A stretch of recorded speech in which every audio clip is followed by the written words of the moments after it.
ఇంకా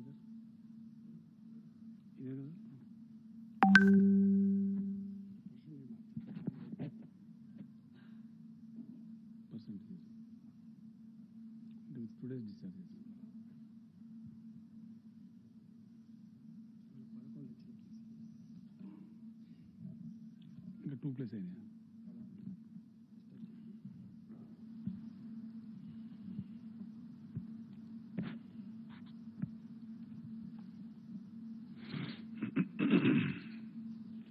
చెప్పేసుకున్నా, లేట్ అయిపోయింది ఇప్పటికి.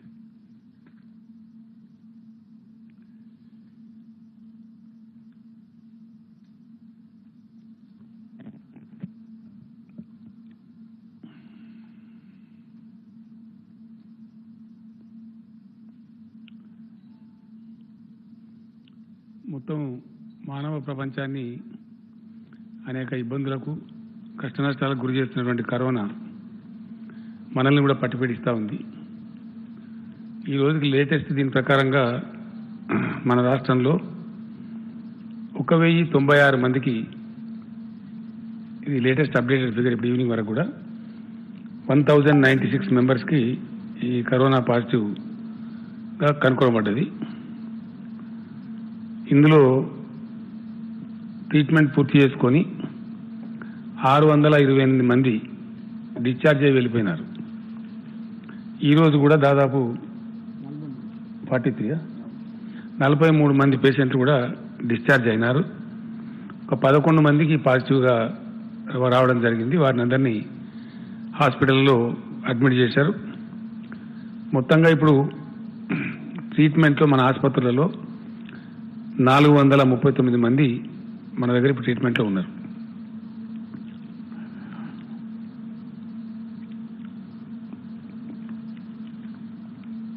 ముందు నుంచి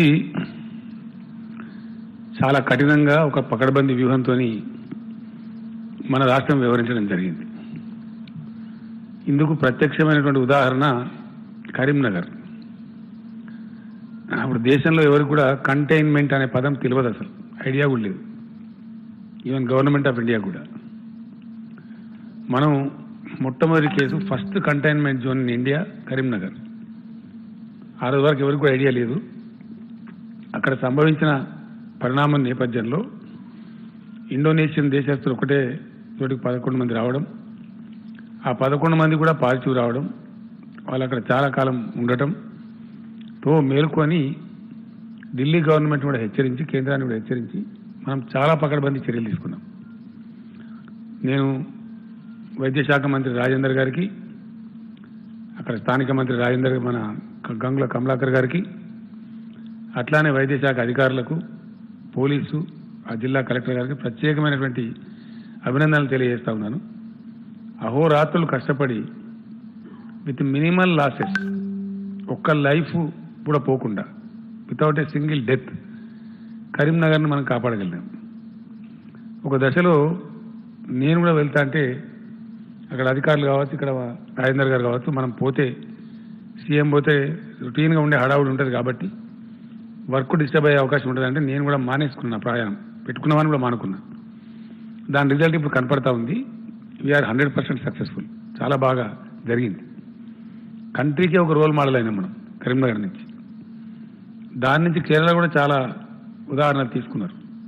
టఫ్గా ఎట్లా ఉండాలా సిచ్యువేషన్ వస్తాయని చెప్పి దాని దృష్ట్యా పనిచేసినాం కాబట్టి చాలా చక్కటి ఫలితాలు వచ్చినాయి. చాలా అదుపులో ఉంచగలిగినాం. We're quite successful. ఈరోజు డెత్ రేట్ విషయంలో చూస్తే కూడా కంట్రీ డెత్ రేట్ వచ్చి 3.37 ఉంది. మన దగ్గరనేమో 2.64 ఉంది. తక్కువ ఉన్నాం మనం కంట్రీ యావరేజ్లో. యాక్టివ్ కేసెస్ విషయంలో కూడా కంట్రీ యావరేజ్ 69% ఉంది, 69.21. మనము 42.7% ఉంది. అట్లనే రికవరీ రేట్ చూస్తే రికవరీ కంట్రీ యావరేజ్ ఏమో 27.40 ఉంది, మన కాడికి వస్తే 57.3 ఉంది. సో ఇట్లా ఏ పారామీటర్లో చూసుకున్నా కూడా డెఫినెట్గా మనం చాలా చక్కగా ముందుకు పోతూ ఉన్నాం. దీనికోసం పనిచేసినటువంటి నాయకులు కావచ్చు, అధికారులు కావచ్చు, వైద్య సిబ్బంది, పోలీస్ సిబ్బంది, ఇంకా ఇతరత్ర పనిచేసినటువంటి సిబ్బంది, ప్రత్యేకించి మా జిల్లా కలెక్టర్లు అందరికీ కూడా నేను హృదయపూర్వకమైనటువంటి అభినందనలు తెలియజేస్తా ఉన్నా. ఈ కృషి ఇట్లానే కొనసాగవలసిన అవసరం ఉంది. ఎందుకోసం అంటే మన దగ్గర దీనిలో దశలు ఉన్నవి. తెలంగాణ దీన్ని పూర్తిగా క్రష్ చేయాలి, జీరోకి తీసుకురావాలి. ఆ ప్రయత్నం జరుగుతూ ఉంది, చాలా తీవ్రంగా జరుగుతూ ఉంది. సో అట్లా ఇంకో మంచి వార్త కూడా ఏంటంటే, ఇంతకుముందే మధ్యాహ్నం జీనోమ్ వ్యాలీ, మన రాష్ట్రంలో చాలా ప్రఖ్యాతిగాంచినటువంటి జీనోమ్ వ్యాలీ ఏదైతుందో అక్కడ ఆల్మోస్ట్ హైదరాబాద్లో అతి సనాతనమైన బయోటెక్ ఫ్యాక్టరీ, మన బయాలజికల్ ఇవాన్స్ బిఈ మహిమా దాట్లా అని చెప్పి దాని ఎండి గారు వారు కూడా వచ్చినారు. తర్వాత మన రెడ్డి గారు ఉన్నారు, శాంతా బయోటెక్ వరప్రసాద్ రెడ్డి గారు, ఆయన చాలా గొప్పవాడు. వారు కూడా చెప్పినారు చాలా సీరియస్గా పరిశోధన జరుగుతూ ఉంది, ఆగస్టుకే మాకు వ్యాక్సిన్ వచ్చే ఆస్కారం ఉందని చెప్పినాడు ఆయన. రెండు చేస్తూ ఉన్నాం సైమల్టేనియస్గా, ఆగస్టు అండ్ సెప్టెంబర్ రెండు వ్యాక్సిన్లు తెస్తూ ఉన్నాం. 100% సక్సీడ్ అవుతామని చెప్పి చాలా విశ్వాసాన్ని వారు చెప్పినారు. ఒకవేళ అది కనుక మన ఎక్స్పెక్టెడ్ టైంలో అది మన రాష్ట్రం నుంచే, మన తెలంగాణ నుంచి, జీనోమ్ వ్యాలీ నుంచి ఆవిష్కరణ కనుక వస్తే, ఇటు బయాలజికల్ ఈవెంట్స్ కావచ్చు, భారత్ బయోటెక్ కావచ్చు, లేదు మన శాంతా బయోటెక్ వరప్రసాద్ రెడ్డి గారు చేస్తున్న కృషి కావచ్చు, వస్తే కనుక చాలా గ్రేటు. అది ప్రపంచానికి మనం రిలీఫ్ ఇచ్చిన వాళ్ళం అవుతాం. మనకు, దేశానికి ప్లస్ ప్రపంచానికి కూడా పెద్ద సాయం చేసిన వాళ్ళం అవుతాం. మనం అందరం కూడా భగవంతుని ప్రార్థించుదాం, ఎంత తొందరగా వ్యాక్సిన్ వస్తే అంత గొప్ప విజయం మానవ జాతి సాధిస్తుంది. కాబట్టి అది జరగాలని చెప్పి మనస్ఫూర్తిగా కోరుకుందాం. అట్లానే దీన్ని డెఫినెట్గా గట్టిగా ప్రజలు ఫాలో కావాల్సిన అవసరం ఉంది. మనం గడ్డకు పడ్డం కాబట్టి ఇంకా పూర్తిగా పడవలసిన అవసరం ఉంది. నమ్మటానికి వీలు లేదు, కనిపించని శత్రువు. కాబట్టి దయచేసి ప్రజలు తమకు తామే స్వీయ నియంత్రణ పాటించాలా. అది ఎవరి కోసమో, ఎవరో బలవంత పెడుతున్నాం పాటిస్తున్నాం అని అనుకోవాల్సిన అవసరం లేదు. మనల్ని మనం రక్షించుకోవడానికి ఇప్పుడు మనం చాలా చక్కగా రక్షించుకోగలిగినాం. పెద్ద అతిశక్తివంతమైన అమెరికాలోనే కుప్పలుగా చచ్చిపోతూ ఉన్నారు. మన దేశంలో కూడా కొన్ని రాష్ట్రాలలో భయంకరంగా పోతూ ఉంది. మరి మనం చాలా తక్కువ నష్టాలతోని మన చేతిలో ఉన్న ఒకే ఒక ఆయుధం లాక్డౌన్, అంటే భౌతిక దూరాన్ని పాటిస్తూ, దాన్ని సోషల్ డిస్టెన్స్ అని రాస్తున్నారు, కొంచెం బాగలేదు పదము, భౌతిక దూరం అని రాద్దాం దయచేసి. నేను మీకు కూడా రిక్వెస్ట్ చేస్తా ఉన్నా. అది సాంఘిక బహిష్కరణ లాగా ఉంది సోషల్ డిస్టెన్స్ అంటే.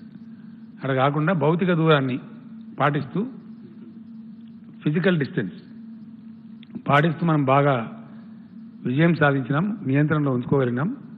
ఇంకా కొంచెం పంటి బిగు ఉన్నో, ఒంటి బిగు ఉన్నో, ఇంకా కొంచెం ముందుకు పోతే మనకు డెఫినెట్గా విజయం వచ్చే ఆస్కారం ఉంటుంది. తక్కువ నష్టాలతోని మన రాష్ట్రం, మన సమాజం బాగుపడే అవకాశం ఉంటుంది.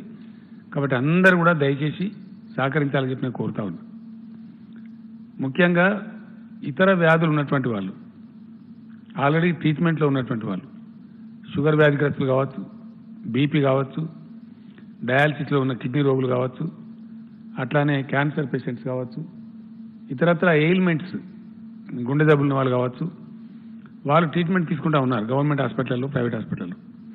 వాళ్ళంతా మెడికల్ డిపార్ట్మెంట్ లిస్టులో ఉన్నారు. వాళ్ళు పదే తిరిగే అవసరం లేకుండా నిన్నే మినిస్టర్ గారు ఈటెల రాజేందర్ గారు డిసైడ్ చేసినారు. వాళ్ళకు 3 నెలలకు కావాల్సిన అవసరాలు మందులు ఒకటేసారి ఇవ్వాలని చెప్పి డిసైడ్ చేశారు. వారు బయటికి రావద్దని చెప్పి నేను కోరుతా ఉన్నా. వారి కోసం ప్రత్యేకంగా 1 కోటి మాస్కులు, వాళ్ళు 40 నుంచి 50 లక్షల మధ్య ఆ పేషెంట్లు ఉన్నారు, వారికి ఫ్రీగానే మాస్కులు హెల్త్ డిపార్ట్మెంటే సప్లై చేస్తుంది. అవి కాటన్వి తయారు చేస్తూ ఉన్నారు ప్రత్యేకంగా, వాషబుల్ అన్నమాట. అవి వాడుకోవడానికి, వాళ్ళకు బయటికి తిరగడానికి ఇబ్బంది లేకుండా, వాళ్ళకు సంక్రమించకుండా, వాళ్ళ ద్వారా ఇతరులకు సంక్రమించకుండా, వాళ్ళకు కొంచెం సులభంగా జబ్బు సోకే ఆస్కారం ఉంటుంది. కాబట్టి ప్రమాదం కూడా జరిగేటువంటి ఆస్కారం ఉంటుంది. కాబట్టి వాళ్ళని కాపాడుకోవాలని చెప్పి 1 కోటి మాస్కులు వాళ్ళకు ఫ్రీగా మెడికల్ డిపార్ట్మెంట్ మినిస్టర్ గారు డిస్ట్రిబ్యూట్ చేయిస్తారు. దాని ప్రణాళిక కూడా డిపార్ట్మెంట్ వాళ్ళు ఆల్రెడీ తయారు చేశారు. ఆ ప్రకారంగా దాని మీద మనం ముందుకు పోదాం. దీంట్లో మన రాష్ట్రం ఇప్పుడు కేంద్ర ప్రభుత్వం వాళ్ళు కొన్ని మార్గదర్శకాలను పాటిస్తూ కొన్ని జోన్లుగా మొత్తం దేశాన్ని విభజించినారు. Red zone, orange zone, green zone అని విభజించినారు. ఇందులో 6 జిల్లాలు మనవి రెడ్ జోన్లో ఉన్నవి. సూర్యాపేట, గద్వాల, వికారాబాద్, మేడ్చల్, రంగారెడ్డి, హైదరాబాద్. ఈ 6 జిల్లాలు రెడ్ జోన్ కింద ఉన్నవి. 9 జిల్లాలు గ్రీన్ జోన్ కింద ఉన్నవి. కొద్దిగా మీరు రాష్ట్ర మంచి దయచేసి కొద్దిగా ఓపిక తెచ్చుకొని ఇంకా ప్రజలకు క్లారిటీ రావాల్సిన అక్కడ ఉంటుంది. యాదాద్రి భువనగిరి, వరంగల్ రూరల్, వనపర్తి, భద్రాద్రి కొత్తగూడెం, సిద్దిపేట్, ములుగు, మహబూబాబాద్, నాగర్ కర్నూల్, పెద్దపల్లి. ఈ 9 మనకు గ్రీన్ జోన్లో ఉన్నది. అట్లానే మరొక 18 జిల్లాలు ఆరెంజ్ జోన్లో ఉన్నాయి.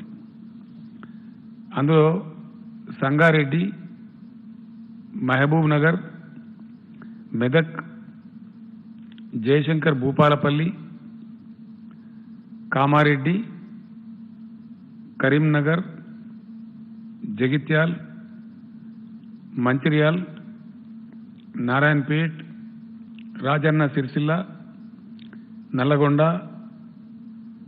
నిజామాబాద్, ఆదిలాబాద్, ఖమ్మం, జనగామ, కుమ్రంభీం, ఆసిఫాబాద్, నిర్మల్, జోగులాంబ, గద్వాల.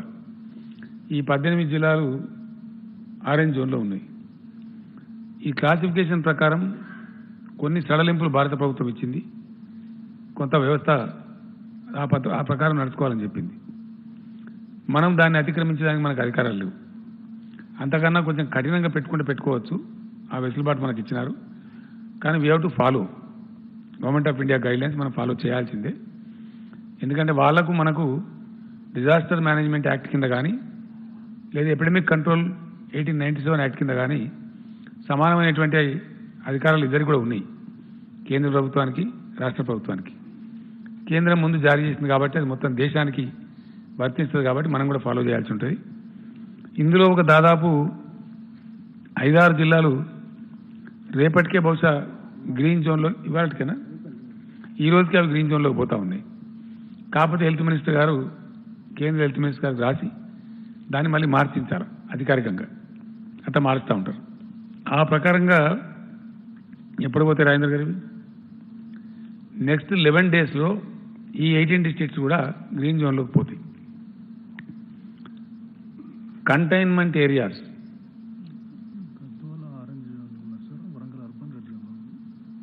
మనం చెప్పి అట్టే చెప్పినాం కదా. మరి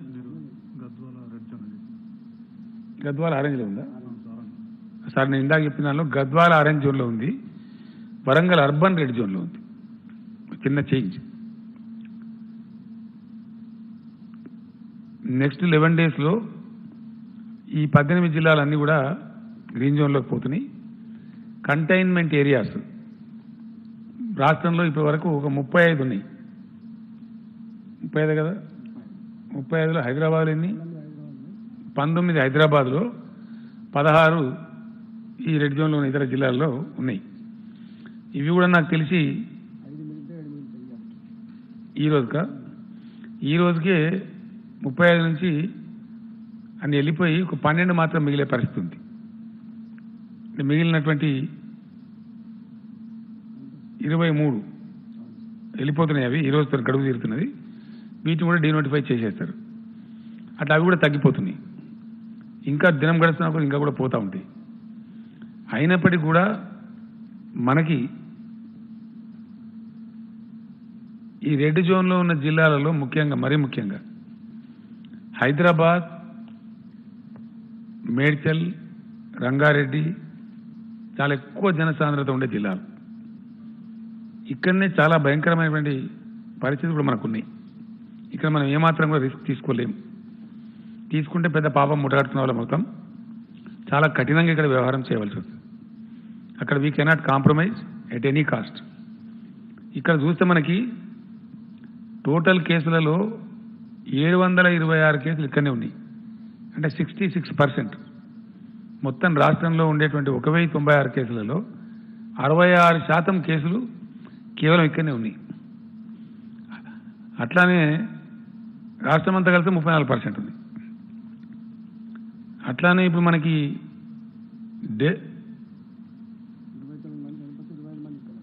డెత్స్లో కూడా మొత్తం 29 మరణాలు సంభవిస్తే 25 మంది ఇక్కడనే చనిపోయిన వాళ్ళు, అది 86% ఇక్కడనే చనిపోయినారు.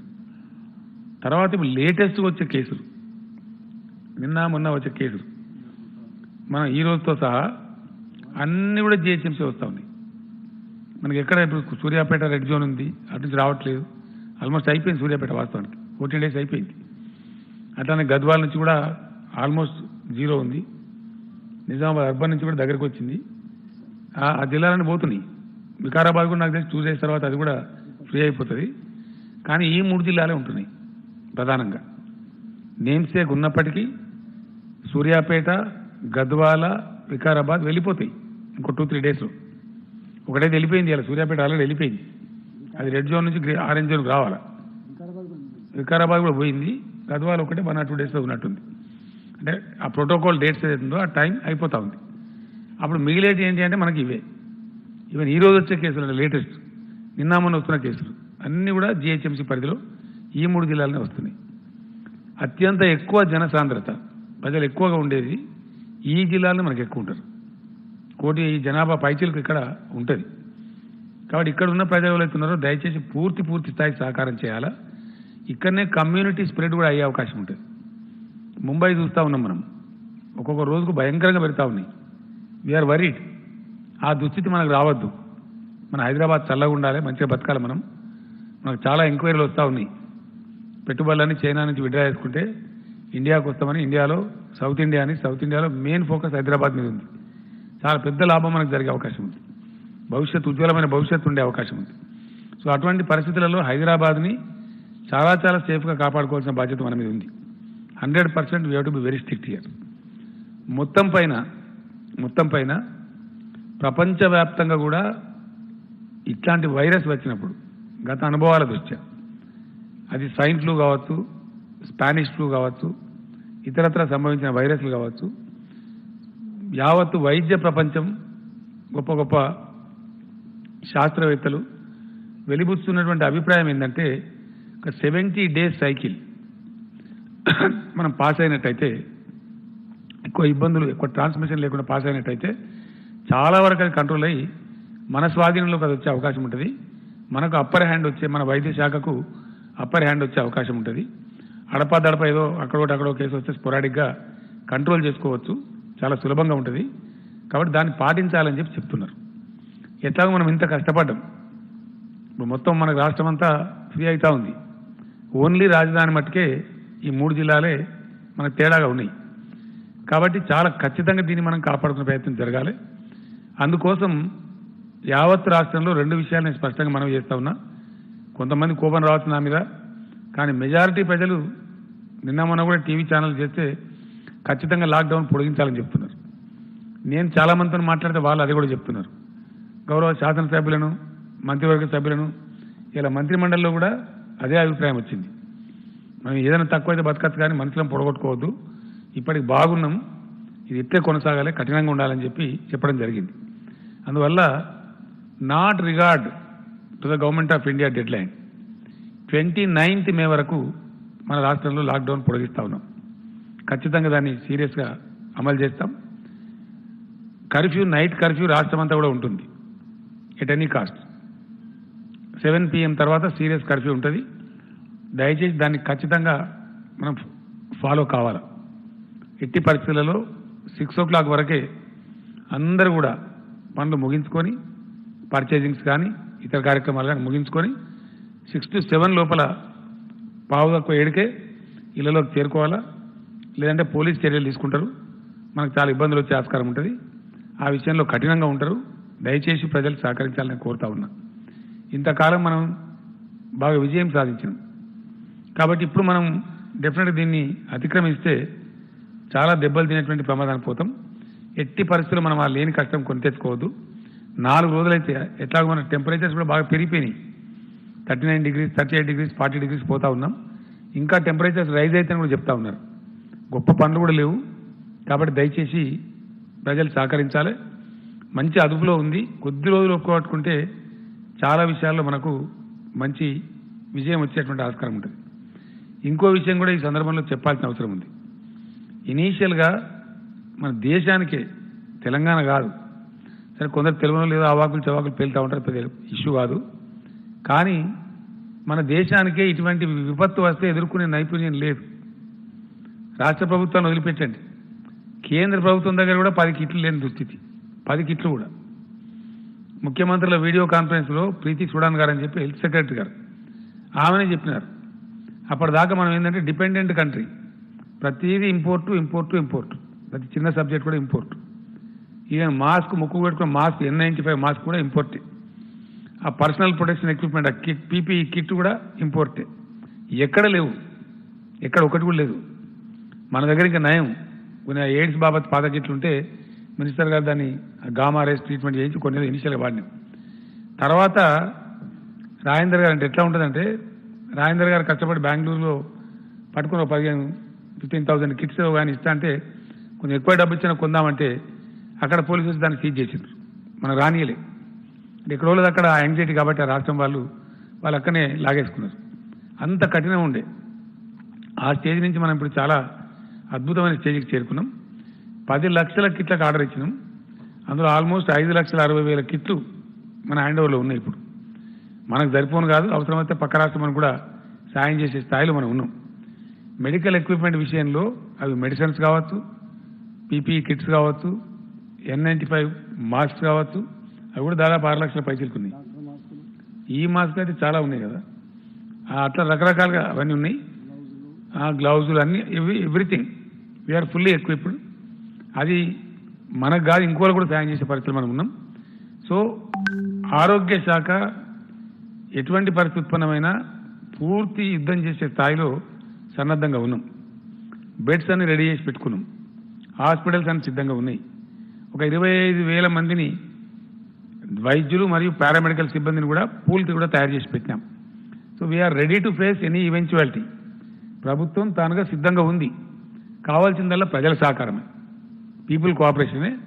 ఇంతవరకు వచ్చినాం. కొద్దిపాటు పనిచేస్తే మనం ముందుకు అవకాశం ఉంటుంది. నేను మరొకసారి మనవి చేస్తా ఉన్నా, దయచేసి దాన్ని కోమార్బిడిటీస్ అంటారు. కోమార్బిడిటీస్ అంటే ఇతరత్ర జబ్బులు కలిగి ఉన్నవాళ్ళు, ఇతరత్ర ఎయిల్మెంట్స్ కలిగి ఉన్నవాళ్ళు అని మెడికల్ భాషలో అంటారు. అటువంటి వాళ్ళు ఎట్టి పరిస్థితుల్లో రిస్క్ తీసుకోవద్దు. దయచేసి పెద్దవాళ్ళు, 65 ఇయర్స్ దాటిన వాళ్ళు రాకుండా, వాళ్ళు బయటికి రాకుండా, వాళ్ళ పిల్లలు, వాళ్ళ యోగక్షేమాలు చూడాలి. వాళ్ళని తిప్పవద్దు బయటికి. అత్యవసరం అయితే వైద్య అవసరాల నిమిత్తం తప్ప వాళ్ళని బయటికి రాకుండా చూసుకోవాలా. అట్లానే చిన్నపిల్లల్ని కూడా బయటికి రాకుండా చూసుకోవాలా. తద్వారా మనం పూర్తిగా బయటపడే అవకాశాలు ఉంటాయి. ఆ రకంగా మనం ముందుకు పోవాల్సిన అవసరం ఉంది. దయచేసి దాన్ని స్ట్రిక్ట్గా ఫాలో అవ్వాలని చెప్పి నేను కోరుతా ఉన్నా. ఇందులో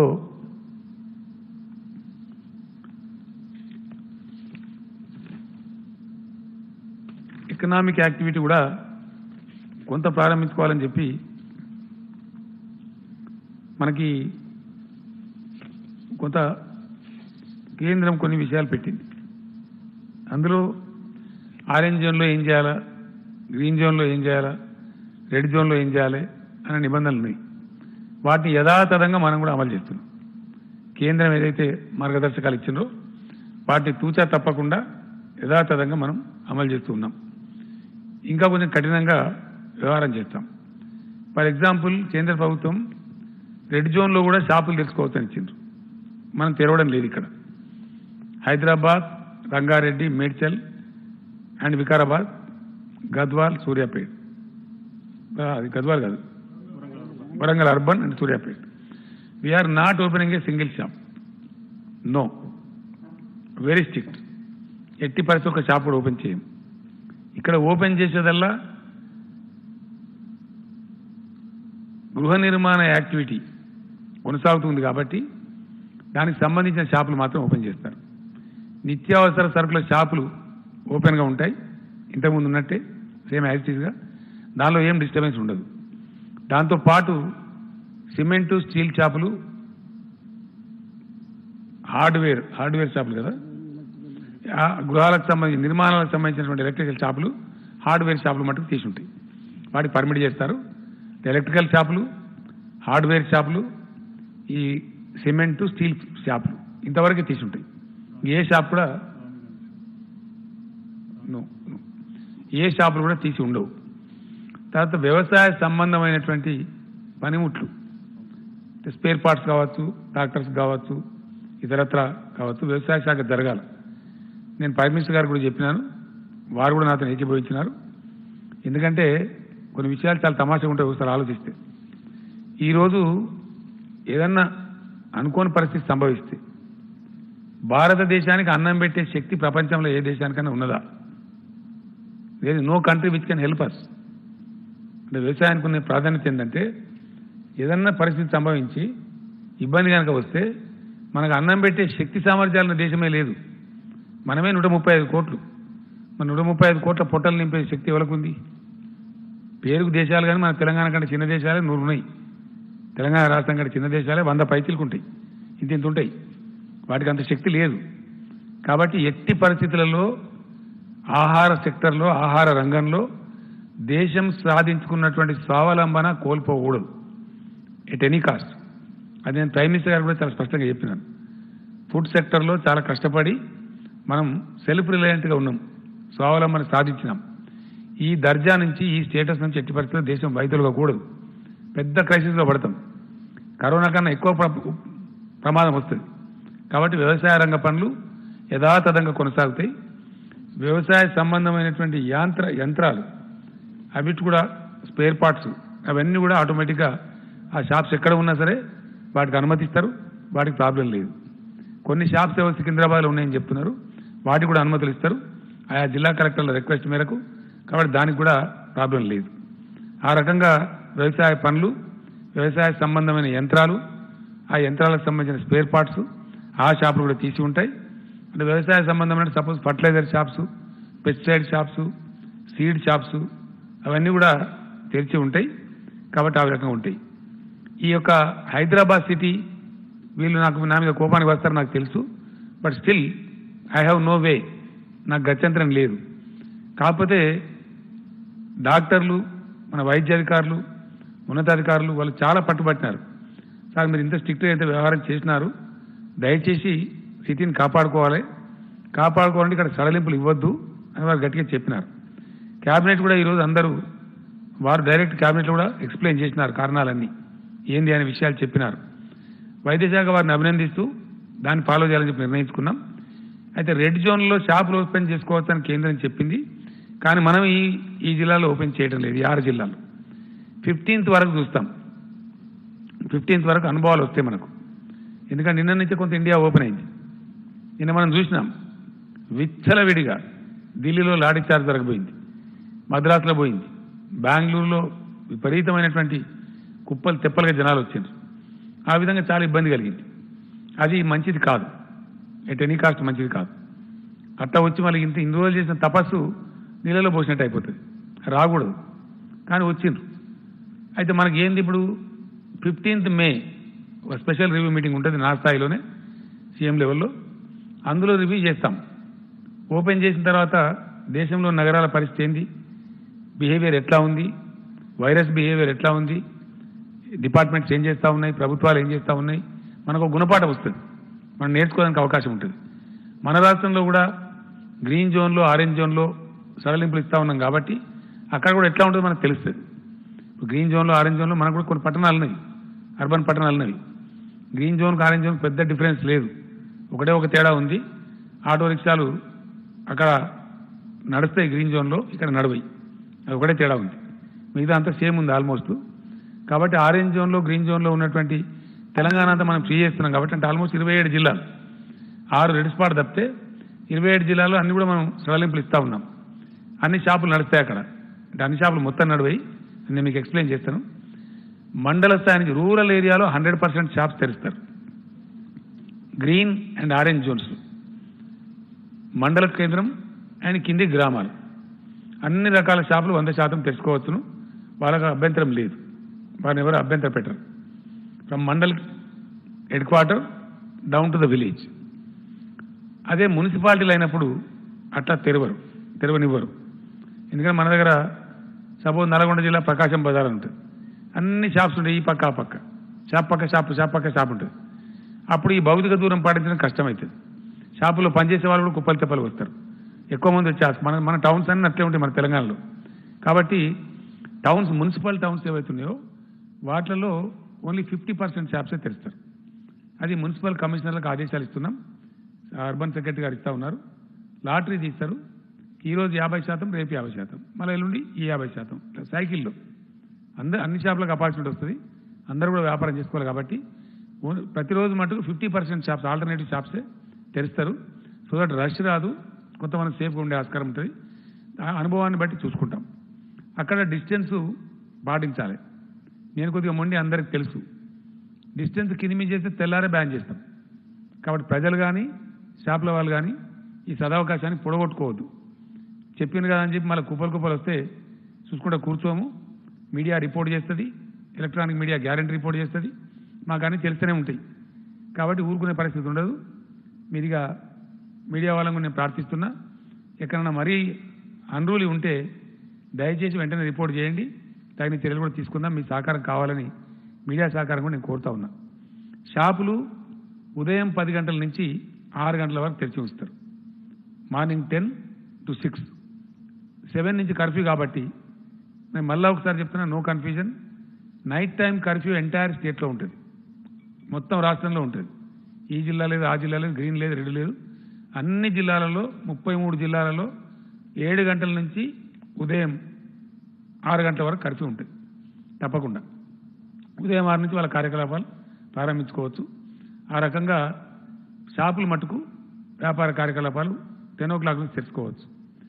మళ్ళా ఒకసారి నేను చెప్తున్నా, గ్రామీణ ప్రాంతంలో 100% షాపులు తెరుచుకోవచ్చు. దట్ ఈజ్ మండలం టు విలేజ్, మండల కేంద్రం టు విలేజ్. మున్సిపల్ టౌన్స్లో మట్టుకు 50% షాప్స్కి అనుమతిస్తారు. అది వీరికి వారికి అని పక్షపాతం ఉండదు. మున్సిపల్ కమిషనర్లు వెంటనే రేపే లాటరీస్ తీసి వాళ్ళకి చెప్పేస్తారు. ఆ ప్రక్రియ అయిపోగానే వాళ్ళ షాపులు తెచ్చుకోవచ్చు, వాళ్ళు నడుచుకోవచ్చు. ఈ రోజు కొందరికి వస్తుంది, రేపు కొందరికి వస్తుంది, మళ్ళీ ఎల్లుండి వాళ్ళకి వస్తుంది. సైకిలే కాబట్టి పెద్ద ఇబ్బంది లేదు. కాబట్టి అన్ని షాపులకు అవకాశం వస్తుంది. కన్స్ట్రక్షన్ పనులు చేసుకోవచ్చు, వాటికి ఇబ్బంది లేదని చెప్పినాం. వాటికి సంబంధించిన షాప్స్ కూడా ఉంటాయి. ఆ రకంగా ఉంటాయి.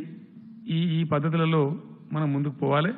ఇది మన వైద్యులు, విజ్ఞులు అందరూ కూడా చెప్పింది కాబట్టి ఆ ప్రకారం పోతే ఎక్కువ శాతం మనం కాపాడుకునేటువంటి అవకాశం ఉంటుంది.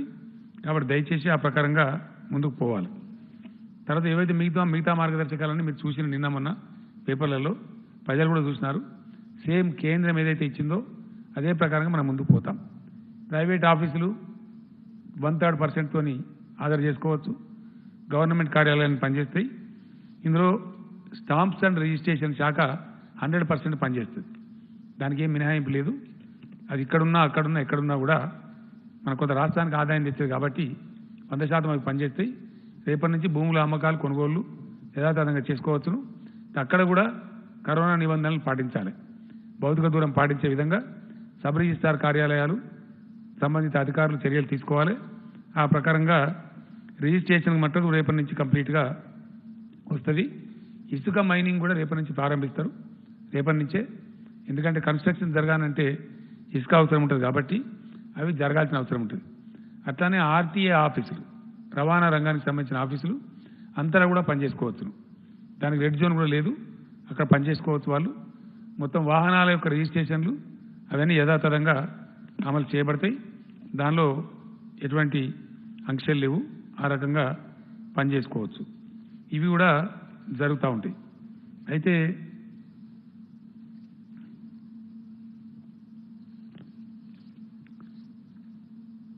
రిజిస్ట్రేషన్స్ అవన్నీ కూడా జరుగుతాయి.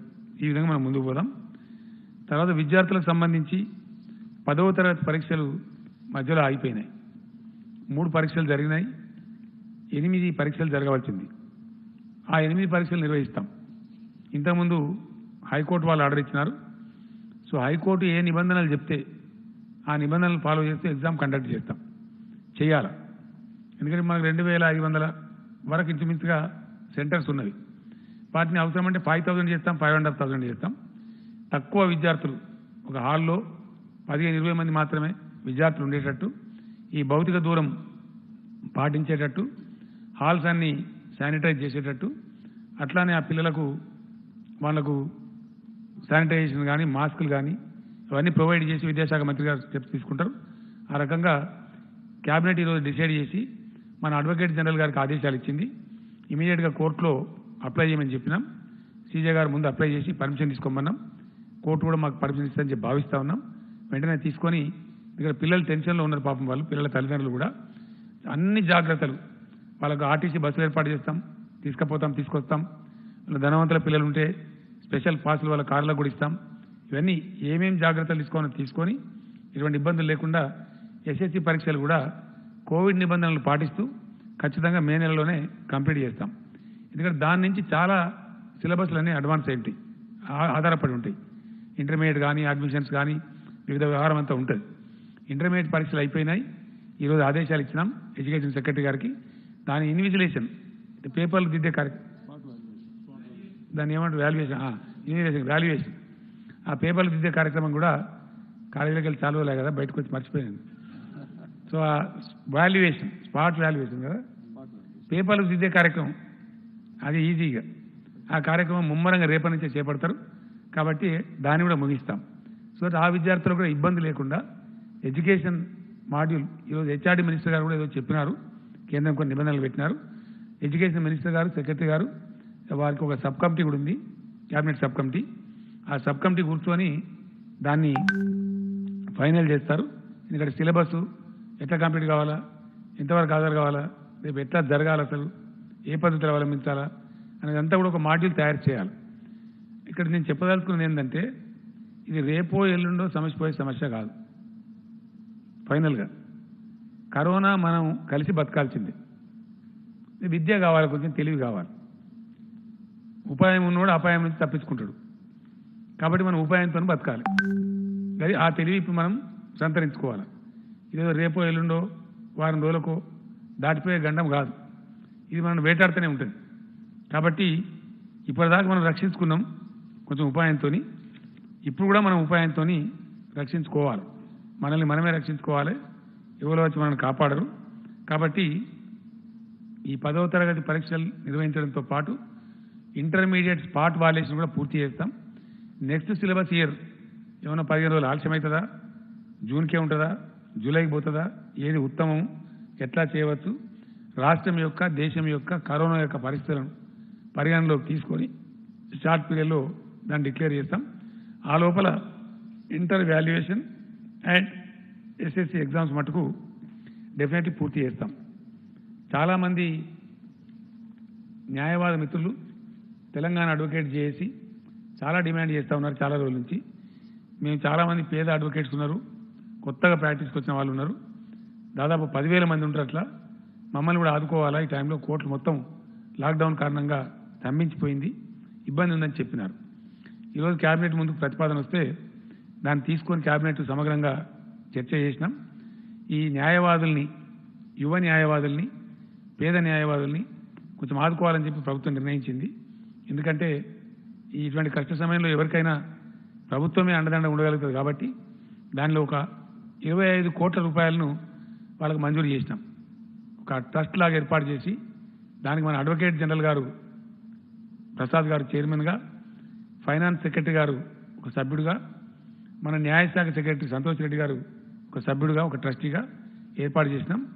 ఈ డబ్బులు మన రాష్ట్ర హైకోర్టు చీఫ్ జస్టిస్ గారి ఆధ్వర్యంలో ఎక్కడేం తప్పులు పోకుండా ధర్మంగా ఎవరికైతే సాయం అందవలసి ఉందో ఆ రకంగా దాన్ని వాళ్ళకు వితరణ చేయమని చెప్పినాం. తక్షణంగా 15 crores రిలీజ్ చేస్తూ ఉన్నాం. ఈరోజు రిలీజ్ చేశాం. ఫైనాన్స్ సెక్రటరీకి ఆదేశం ఇచ్చాం. వాళ్ళకి అంత అవసరం ఉంటే ఆ మిగతా డబ్బు కూడా దఫల వారీగా రిలీజ్ చేస్తాం. ఆ రకంగా ఫైనాన్స్ మినిస్టర్ గారు, సెక్రటరీ గారు ఆ స్టెప్స్ తీసుకుంటూ ఉన్నారు. ఆ విధంగా వాళ్ళని కాపాడతాం.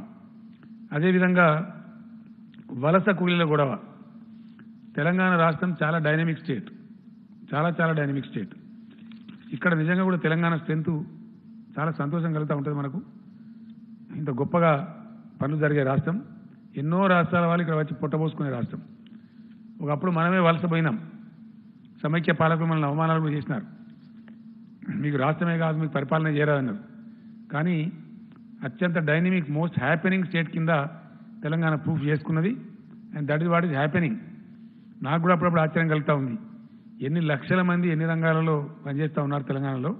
చాలా మనం సంతోషించదగ్గ విషయం, మనకు ఎంత శక్తి తోడవుతా ఉన్నదని. సో నేను మొన్ననే చెప్పినాను వాళ్ళకి, మీరంతా మా బిడ్డలు, మా తెలంగాణ అభివృద్ధిలో భాగస్వాములు, కాబట్టి మీరేం ఫికర్ చేయవద్దు, మిమ్మల్ని అన్ని విధాల కడుపులో పెట్టుకుంటాం, ఆదుకుంటామని చెప్పినాం, ఆదుకుంటూ ఉన్నాం. దాదాపు 7.5 లక్షల మంది కార్మికులకు వాళ్ళకి అన్ని వసతులు కల్పించినాం. మన వాళ్ళకి ఇచ్చినట్టే వాళ్ళకి కుటుంబం ఉంటే 12 కిలోల బియ్యం కానీ పిండి కానీ ఇస్తూ వాళ్ళకు కూడా 1,500 రూపీస్ ఇచ్చినాం. ఒకటే వ్యక్తి ఉంటే 500, వాళ్ళు కూడా ఫ్యామిలీ ఉంటే సేమ్ మనలాగా 1,500 రూపాయలు వాళ్ళకు కూడా ఇచ్చినాం. దాంతో వాళ్ళు సంతృప్తిగా ఉన్నారు. అది కాకుండా చాలా వాలంటీర్ ఆర్గనైజేషన్స్, మన నాయకులు చాలామంది కూడా వాళ్ళని ఆదుకుంటూ ఉన్నారు. అక్కడక్కడ ఇబ్బంది పడే వాళ్ళను ఆ రకంగా ఉన్నారు. వాళ్ళలో కొంతమంది మాకు ఇక్కడ ఉపాధి ఉంటే ఉంటామని చెప్పేవాళ్ళు కూడా ఉన్నారు. ఈ పాయింట్ వాళ్ళకి అర్థం కావాలి కాబట్టి నేను హిందీలో చెప్తే మంచిదని అనుకుంటున్నా. जो हमारे भाई है दूसरे राज्यों से आके तेलंगाना के विकास में काम कर रहे हैं, हम आपको जैसा मैंने पहले बताया था, हमारे बेटे हमारे तेलंगाना राज्य विकास के प्रतिनिधि मानते हैं. आप बेफिक्र से यहाँ काम कर सकते हैं. यहाँ सारा काम खुल जा रहा है, आपको करने के लिए पूरा काम मिल जाएगा. हाउसिंग एक्टिविटी चलेगा, रियल एस्टेट चलेगा, काफ़ी और काम भी चल पड़ेगा, इंडस्ट्री भी चलेगा. तो लिहाजा आप अपना काम ढूंढ सकते हैं. जहाँ आप पहले से काम कर सकते हैं वहाँ आप आराम से अपना काम कर सकते हैं. जो लोग जाने के लिए मन बना लिए हुए हैं, आप लोग जा सकते हैं, कोई पाबंदी हम रोकेंगे नहीं. लेकिन एकदम लाखों लोगों को हम नहीं भेज सकते. आज मेरा यूपी सीएम साहब से बात हुआ, बिहार सीएम साहब से बात हुआ, कई चीफ मिनिस्टर लोगों से और कई अधिकारियों से मेरा बात हुआ उत्तर भारत में.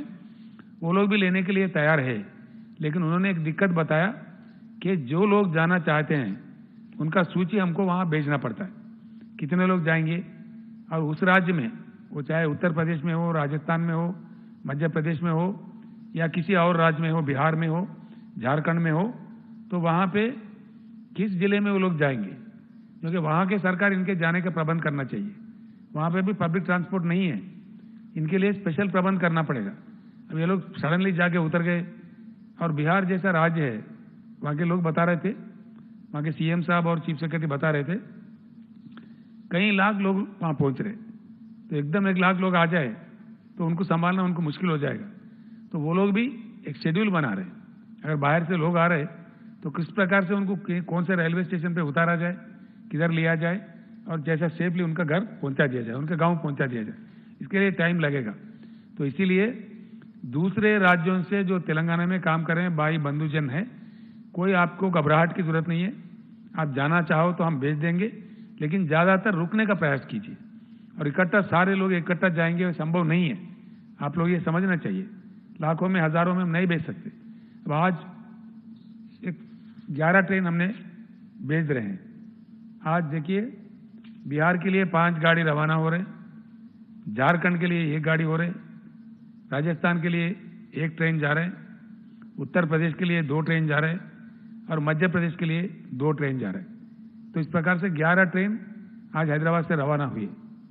मैं 40 ट्रेन भेजना चाह रहा था, लेकिन उन राज्यों से भी हमारे को कंसेंट की जरूरत है, इजाज़त लेना पड़ता है. तो एकदम 10,000 गए, वहाँ पे बस नहीं मिलेगा, आप अपने गांव नहीं पहुँच जाएंगे, वहाँ भी दिक्कत हो जाएगा, ये कुछ उल्टा सुल्टा हो जाएगा. तो इसीलिए धीरे धीरे अब तक 13 ट्रेन, पहले 2 ट्रेन जा चुके हैं, अब 13 ट्रेन जा रहे हैं. अब एक ऐसी अच्छी बात यह है, एक पॉजिटिव बात, कि हमारे राज्य में पूरे राइस मिल्स में जितने भी राइस के मिल्स है, बिहार के भाई काम करते हैं. अभी वो 20-22 हज़ार लोग आना चाह रहे हैं बिहार से, हम उसको लेने के लिए तैयार हैं. जो गाड़ी बिहार जा रहा है वहाँ से राइस मिल में काम करने वाले लोग वापस में उसी गाड़ी में वापस हम लोग ला रहे हैं। कल एक ट्रिप आ रहा है बिहार से, जो कल गया था ट्रेन, उस ट्रेन से बिहार से फिर हम वहाँ से 1200 लोगों को भर्ती करके ला रहे हैं, जो यहाँ के भिन्न भिन्न प्रांतों में राइस मिल्स में काम करने वाले हैं। इस प्रकार से 20-25 हज़ार लोग आ भी रहे हैं, सिर्फ जाने वाले नहीं, काम के लिए आने वाले भी हैं। हम लोग समझते हैं अभी थोड़ा पीड़ा उठा रहे, पीड़ा से गुजर रहे, लिहाजा आप अपना घर जाना चाहते हैं तो एकदम हम भेज नहीं पाएंगे। आप रजिस्ट्रेशन करवा लीजिए, हम आपको भेजने का प्रयास धीरे धीरे करेंगे, स्टेप बाय स्टेप करेंगे। वो इस प्रकार का हमें वहाँ से मिलना पड़ता है, उनका अनुमति लेके हम आपको भेजेंगे ताकि आप सेफ जा सकते हैं।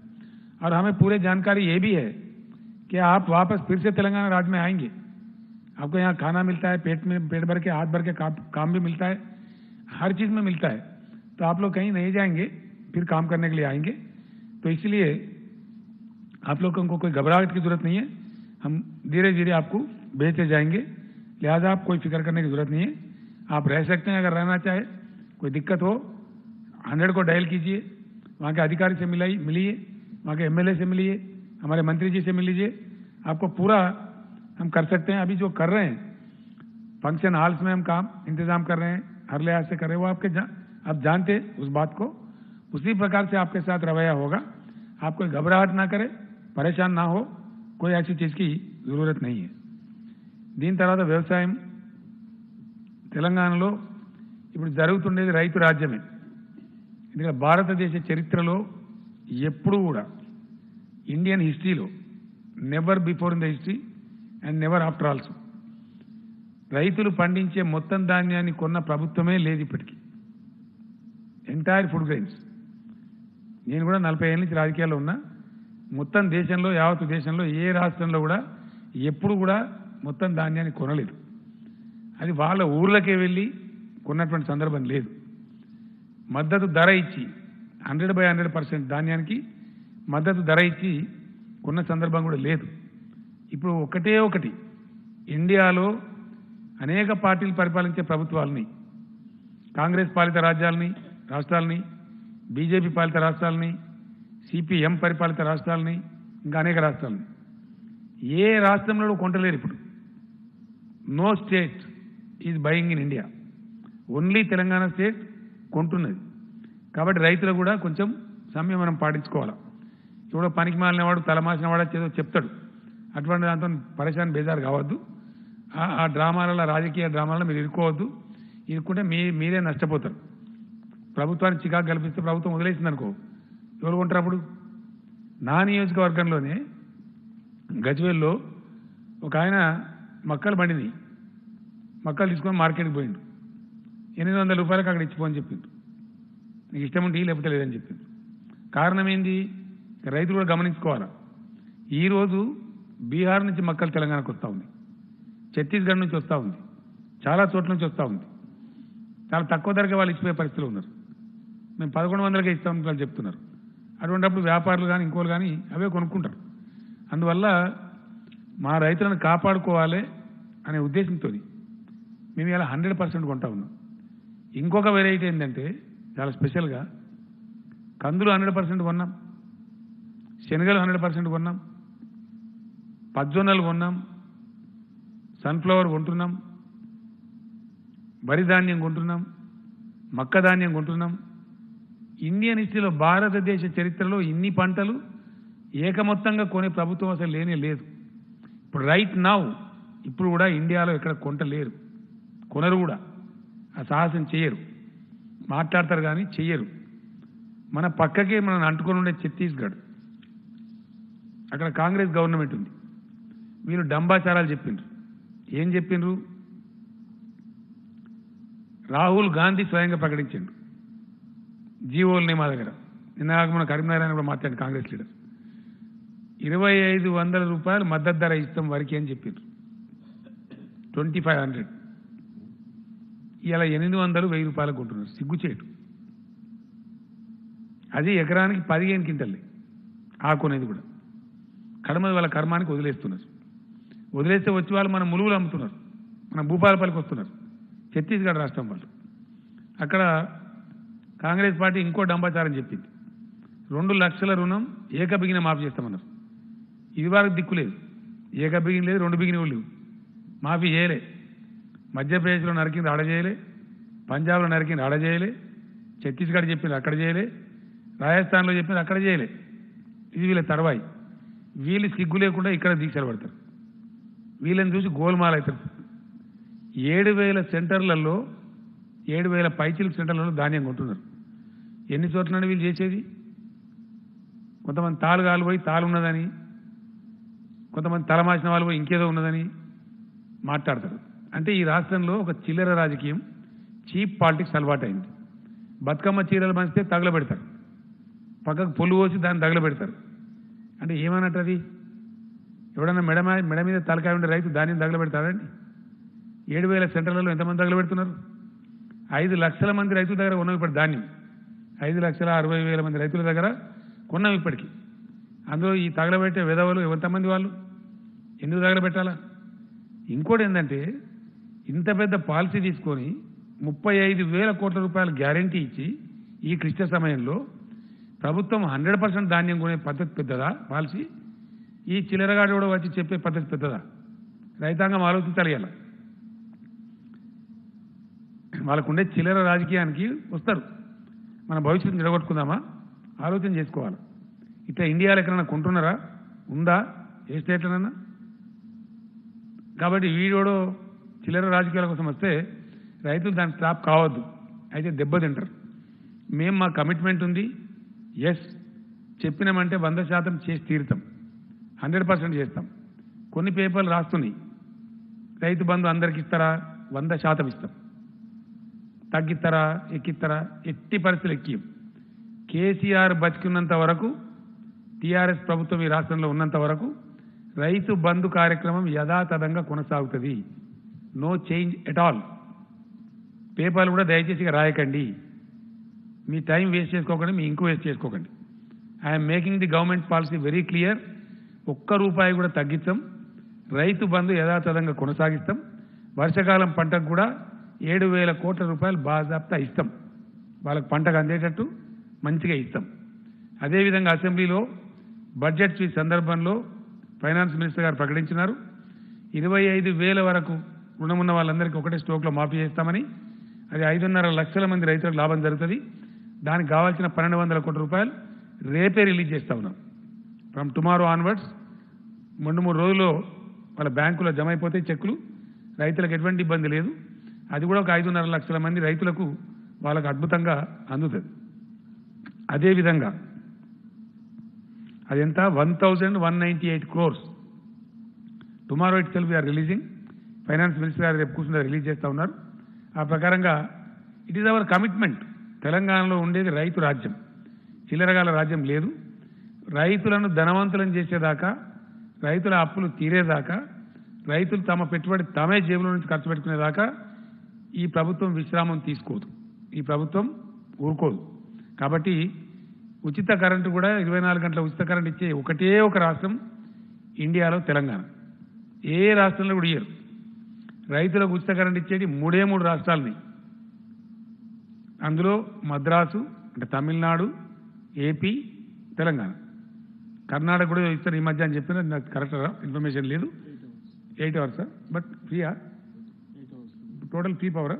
మన దాకా లేదు, but I have to checkup.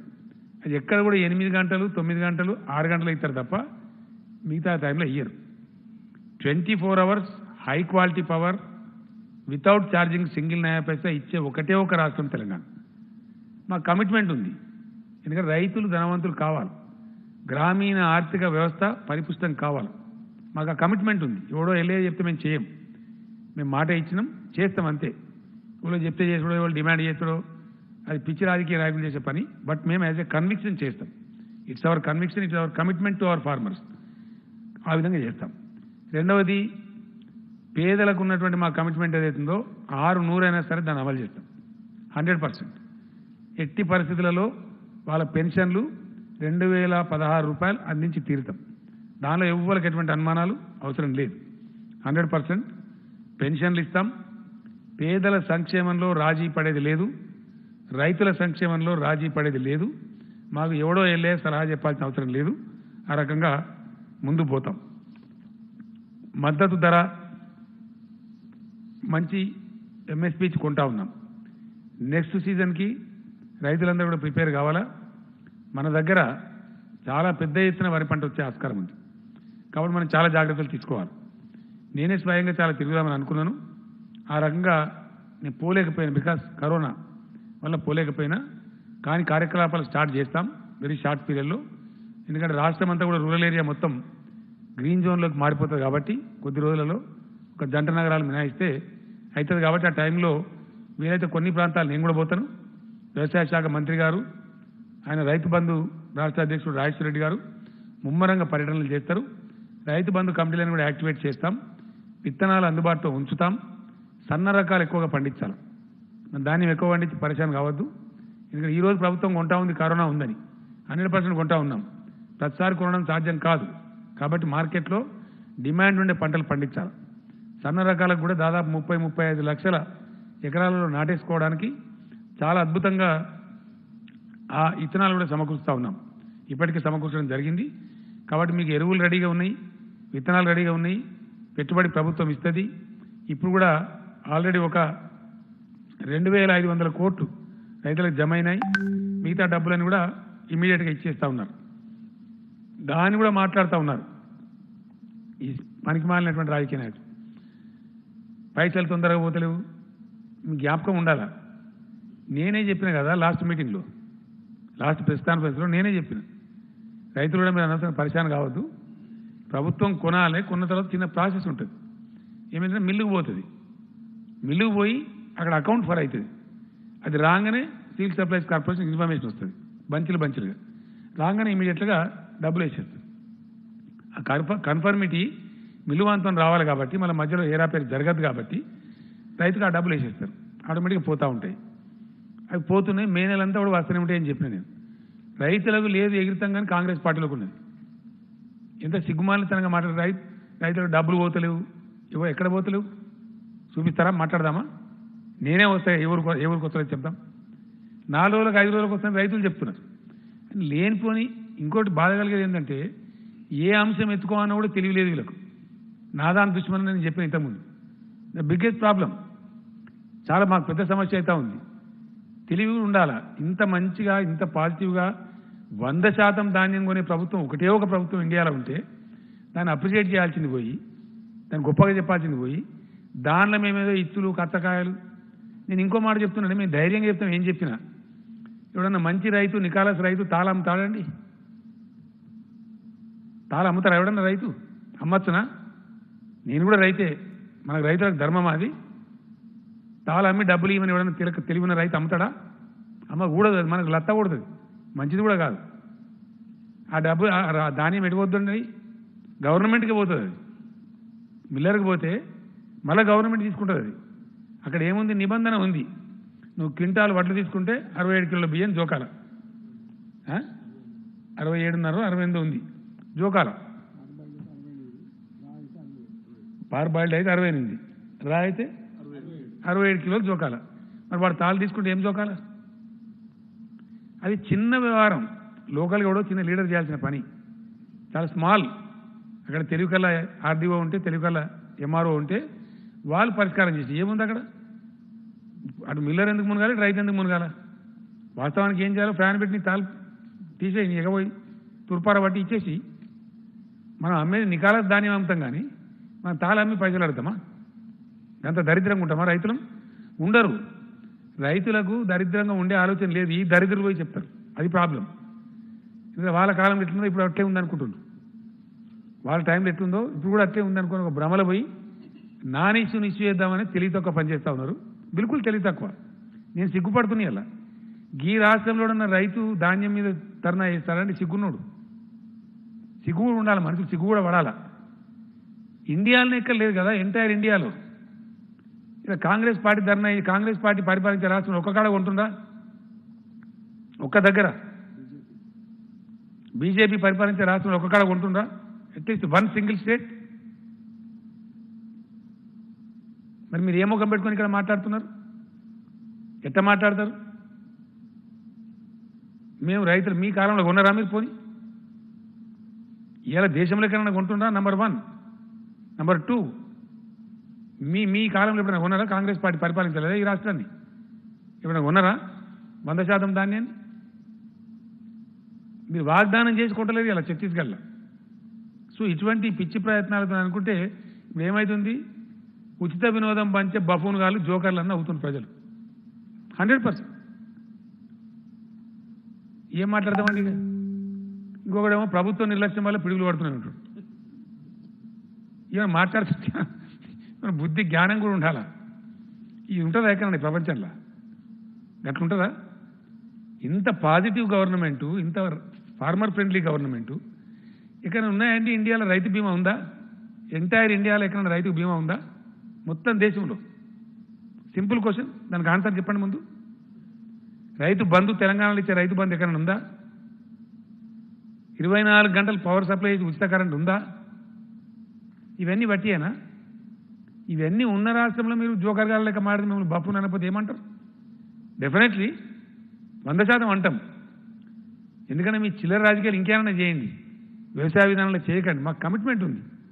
Yes, మేము గొర్రెలు పంపిణీ చేస్తామని చేసినాం. ఇలా 2.5 కోట్ల గొర్రెలు తెలంగాణలో.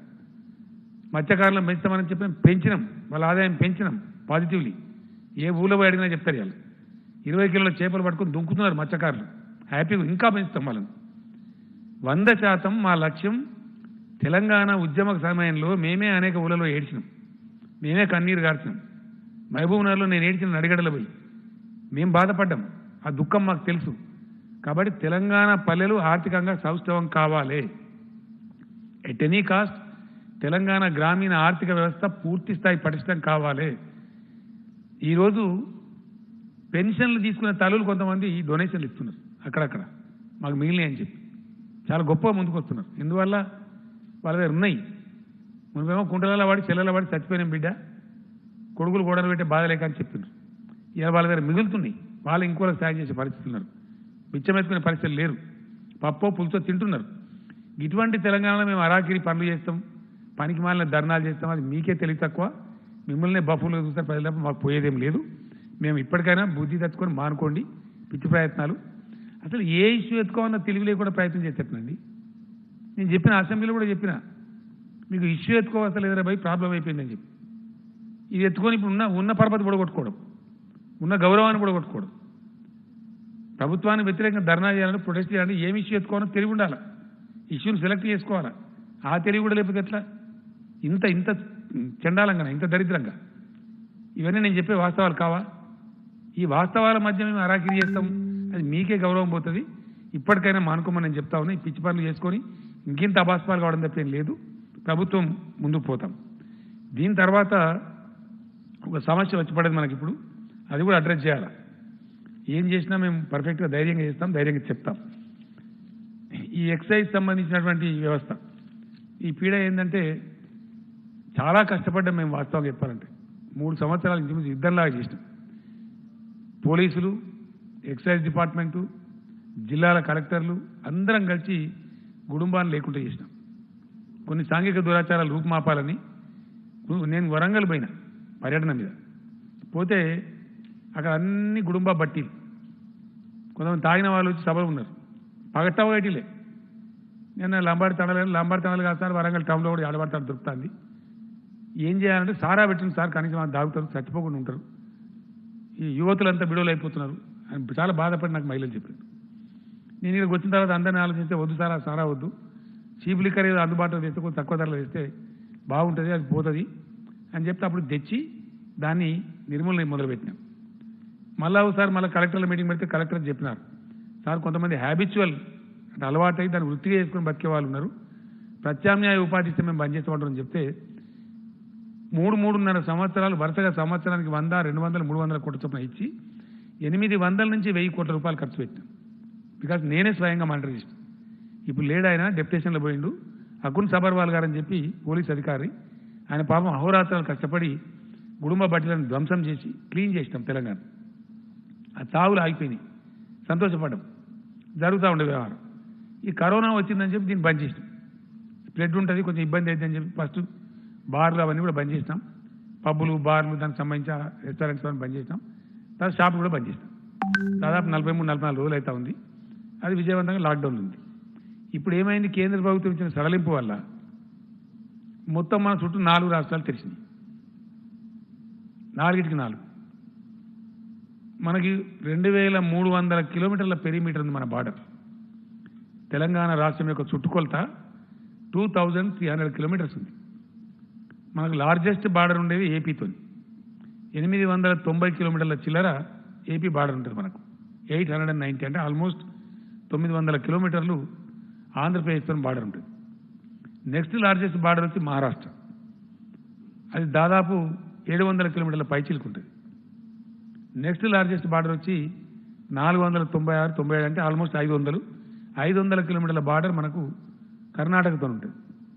అట్లానే 235-236 కిలోమీటర్లు ఛత్తీస్గఢ్ బార్డర్ ఉంటుంది.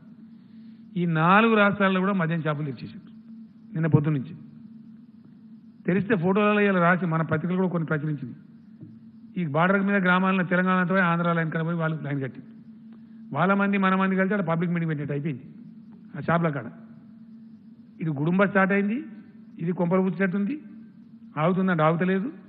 ఈ 4 రాష్ట్రాలు వీళ్ళు తెరిచే వరకు పక్క నుంచి పోయింది. ఇక మద్యం స్మగ్లింగ్ మొదలవుతుంది. నెక్స్ట్ స్టెప్ ఏంటంటే స్మగ్లింగ్ వస్తుంది.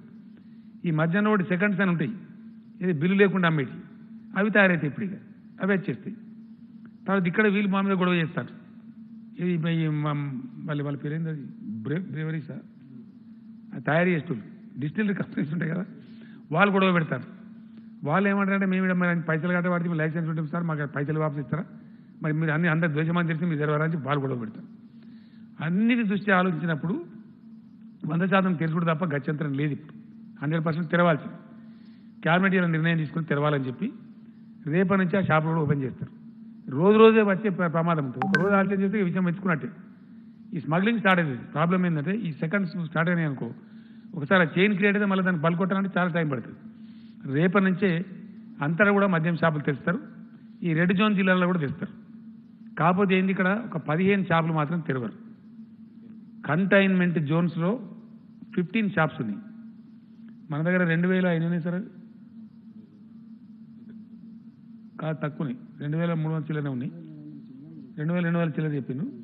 2200 ఆడ షాప్స్ ఉన్నాయి. అందులో ఒక 15 షాప్స్ మాత్రం తెరవరు, మిగిలిన షాపులను తెరుస్తారు. కానీ బార్లు, పబ్బులు, క్లబ్బులు నో, ఇటన్నీ కాస్త వాటిని అనుమతించరు. ఈ మద్యం ధరలు కూడా కొంచెం పెంచుతూ ఉన్నాం. 16% పెంచుతాం యావరేజ్గా. అది ఏం లెక్కన చేసిన ఇంతకుముందు కదా, తక్కువ అది ఒక స్లాబ్ తక్కువ రేట్ ఉండేటి ఉంటే చీప్ లిక్కర్ అంటారు దాని మీద 11% పెంచుతారు. మిగిలిన వాడి మీద కొద్దిగా ఎక్కువ పెంచి ధనవంతుల ధర ఎక్కువ తీసుకుంటే దాని ఉన్నది ఇక దాచిపెట్టి ముసుగులో కుదిరాటది. పేదలు తాగే దాని మీద 11% ఉంటుంది. 11% తక్కువ ధరలు దొరుకుతుంది. మిగిలిన దాని మీద కొంచెం ఎక్కువ ధర ఉండి మొత్తం మీద యావరేజ్ మటుకు 16% ఉంటుంది. 16% పెంచుతారు. ఇది మళ్ళీ తక్కువ కూడా కాదు, ఇక మళ్ళీ వాపస్ తీసుకోరు. కొంత చర్చ జరిగింది, అవతల 70 పెంచింది 80 పెంచింది, నిజమే అట్లా పెంచద్దు. ఇది మొత్తం కొంపరామ్మ పరిస్థితి వస్తుంది. కాబట్టి మోడరేట్గా పెంచండి అని చెప్పినాం. ఆ రేటుగా 16% ఇంక్రీజ్ ఉంటుంది ఉదయం 10 గంటల నుంచి. ఇక్కడ మాత్రం నేను గ్యారెంటీగా చెప్తున్నా, వైన్ షాప్స్ వాళ్ళకు నా హెచ్చరిక, వైన్ కొనుక్కునే వాళ్ళకు కూడా నా హెచ్చరిక, ఎట్టి పరిస్థితులలో భౌతిక దూరం పాటించాలి. మీరు నేను టీవీలో బ్రతిమాలుతున్నా, రేపు దిగింది ఫోటోలు, ఎందుకంటే దొరికితే మటుకు ఒకటే క్షణంలో క్యాన్సిల్ చేస్తాం, వెంటనే మూసేస్తాం. గంట లోపలనే ఆర్డర్ ఇచ్చి బంద్ చేస్తాం. దొరుకుతుంది కదా మీకు, 12 గంటలు కుల్లా ఉంటుంది, కొనుక్కోరాదా? గంట గడబడేందుకు నాకు అర్థం కాదు. తెలంగాణ సమాజంలో కొంచెం డిసిప్లిన్ చూపెట్టాలి మనం. మన వైద్యులు కష్టపడుతుండ్రు, అహోరాత్రులు తిప్పలు పడతారు. సో అటువంటి సందర్భంలో దాన్ని చాలా గొప్పగా ఉపయోగించుకోవాలి తప్ప మీకు తెలిసింది అయిపోయి ఇంకేడిపోతుంది, ఉరుకుతుందా? కాబట్టి అంత ఆగమాగమో లేవు, ఒకరి మీద ఒకటి పడి. కొంతమంది ఎన్ని గంటలకు 10 గంటలకు షాపు, మార్నింగ్ 10 to 6 ఉంటుంది. కొనుక్కోవచ్చు కదా, ఏముంది 3 గంటలకు కొనుక్కో, 4 గంటలకు కొనుక్కో, ఒకటే పాటు జమ అంతా కంగాలు పని చేసుకోవన్నా ఏమక్కర్నది అట్లా. సో కాబట్టి ఆ పిచ్చి కాకుండా పిచ్చి పిచ్చి చేస్తే మటుకు డెఫినెట్ క్యాన్సిల్ చేస్తాం. టీవీలు గ్యారంటీ చూపెడతాయి, రేపు గ్యారంటీ నేను కూడా చూస్తా. టీవీ చూసినప్పుడు మాత్రం క్యాన్సిల్ అయితే అయిపోతుంది, ఇక అనవసరంగా నష్టపోతారు. కాబట్టి షాప్ ఓనర్లు కూడా దానికి ఆ దూరం పాటించినట్టు కొంత క్రమశిక్షణ, ఎందుకంటే ఇది డేంజరస్ బీమారి, ఇబ్బంది ఉంటుంది. షాప్ ఓనర్లకు నేను రిక్వెస్ట్ చేస్తున్నాను, దయచేసి అక్కడ కొంచెం శానిటైజరు సిస్టమ్ పెడితే మీకు వ్యాపారం జరుగుతుంది, ప్లస్ రెండవది ఈ ఎఫెక్ట్ కాకుండా ఉంటుంది. అనేక లక్షల సీసాలు అమ్ముతారు పర్ డే, లక్షలు. మాస్క్ లేకపోతే కూడా సీసా ఇయ్యరు. నో మాస్క్ నో వైన్, అది మీ స్లోగనా? నో మాస్క్ నో లిక్కర్ అని మా ఎక్సైజ్ మంత్రి చెప్తుండు. అయితే నో మాస్క్ నో గూడ్స్ అని నేను చెప్తున్నాను. కిరాణా షాప్ల, కూరగాయల షాప్ల మాస్క్ లేకుండా వస్తే మటుకు గ్యారంటీగా చెప్తా. నేను కూడా కొనుక్కునే సిరిసిల్ల అక్కడ మొన్న ఈ మాస్క్ పెట్టుకున్నాను, ఈ టైటు చెవులకు గుంజుడు, కాటన్ టవల్స్ కొనుక్కున్నాను నేను కూడా. మీకు విలేకరులకు నెక్స్ట్ మీటింగ్లో ఇస్తా గ్యారంటీ. మనిషికి 4 జతలు ఇస్తాను, మీకు మంచిగా తెప్పిస్తాను నేను. చాలా కంఫర్టబుల్ ఉంటుంది, బండి మీద పోయినా ఏం కాదు, ఎటు పోయినా ఏం కాదు, మంచిగా వాష్ చేయొచ్చు, ఐరన్ చేసుకోవచ్చు. మీకు కూడా మనిషికి 4 ఇస్తాను నేను గ్యారంటీ. వస్తున్నాయి, రేపు నుండి వస్తాయి. రాగానే నెక్స్ట్ మీటింగ్ ఎట్లా ఉంటుంది కాబట్టి కలుసుకుందాం, ఇస్తాం. సో ఆ రకంగా ఈ మాస్కులు తప్పనిసరి ధరించండి. మాస్కులు అంటే ఏదో ఇట్లాంటి మాస్కే కానక్కర్లేదు, మామూలుగా మన ఇంట్లో కాటన్తో తయారు చేసుకోవచ్చు. ఇప్పుడు 1 కోటి మాస్కులు అయితే రాజేందర్ గారు పంపిణీ చేపిస్తారు షార్ట్ పీరియడ్లో. ఆర్డర్ ఇచ్చారు కదా, ఆర్డర్ ఇచ్చినారు. ఆ వృద్ధ పేషెంట్లకు వాళ్ళకి ఆల్రెడీ వస్తాయి. మిగిలిన వాళ్ళకి మటుకు దయచేసి మీరు తయారు చేసుకోండి. టవల్ కట్టుకోవచ్చు, ఏముంది దానికి పెద్ద. మనం పంచెలు ఉంటాయి కదా, మామూలు కాటన్ పంచెలు కూడా కట్టుకోవచ్చు. అట్లా పెద్ద ఇబ్బంది లేని ఇది ఉంటుంది. ఇప్పుడు ప్రైమ్ మినిస్టర్ గారు కట్టుకుంటుండే మంచిగా, దానికి విలేకరుల సమాజం కనబడుతుంది. ఆయన కట్టడానికి కట్టుకుంటే అయిపోయాడు, ఏమున్నది. బహుశా రేపేళ్ళ నుంచి నేను కూడా కట్టుకుంటా, సిరిసిలో వస్తే. ఆ ప్రకారంగా మాస్క్ కంపల్సరీ ధరించాలి. కొద్ది కష్టపడితే బయటపడే ఆస్కారం మనకు ఎక్కువ ఉంది. మనకన్నా మంచిగా చేసినప్పుడు కేరళ రాష్ట్రం ఉంది, వాళ్ళు చాలా సీరియస్ కంటైన్ చేశారు, మనకన్నా ఇంకో స్టెప్ అహెడ్ చేశారు. మన కరీంనగర్ నుంచి నేర్చుకున్నారు, మనకన్నా బాగా చేశారు. ఫలితం వచ్చింది, అలా ఇబ్బంది అవుతుంది, కంట్రోల్ అయిపోయింది. ఆ స్టెప్లో మనం కూడా ఉన్నాం. అట్లా కొన్ని రాష్ట్రాలని ఇండియాలో. కానీ మన దగ్గర కొంతమంది దరిద్రులు, నిన్న గవర్నర్ కలిసి మాట్లాడినాక చాలా బాధ అనిపించింది. నిజంగా చెప్తున్నా, ఇంత దరిద్రమా? మరణాలు లేవాడ, మరణాలు కావన్నారా సన్నాసులారా? ఇదేం దరిద్రం అండి, మరణాలు కావనండి రాష్ట్రంలో. మీ రాజకీయం పాడుగాను, ఇదేం దిక్కుమాలే రాజకీయం అండి. మరణాలు లేవట, మరణాలు కావాలని కోరుతారండి తలకాయ. ఇది ధర్మమేనా? ఇంకోటి ఏంటంటే దీనిలో ఈ వైరస్ చాలా మినిమం కామన్ సెన్స్ ఉంటే అర్థమవుతుంది. ఇంత పరిశోధన అవసరం లేదు. It's a very serious dreadful virus. అది పట్టిందంటే మనిషి చస్తాడు, బతకడు. ఏ గవర్నమెంట్ అయినా దాచిపెడతా? సాధ్యమవుతుందా? దేని దాచిపెట్టినా సాగుని దాచిపెడతాదండి. సత్య కాల పెడతాం, లేదా బొంద పెడతాం, ఊరికి తీసుకుపోతాం, అవన్నీ ఉంటాయి. సాగుని ఎవడని దాచిపెట్టగలుగుతాడా? ప్రెస్ రిపోర్ట్ కాదా? ఇంత తెలివి తక్కువ మాట్లాడతారా? నాకు అర్థం కాదు. అసలు ఏం అవసరం ప్రభుత్వానికి? ఏమక్కర్లేదండి. ఏం చేయాలనో మాకు తెలుసు కదా. మమ్మల్ని ప్రజలు బాధ్యతలు పెట్టిండ్రు.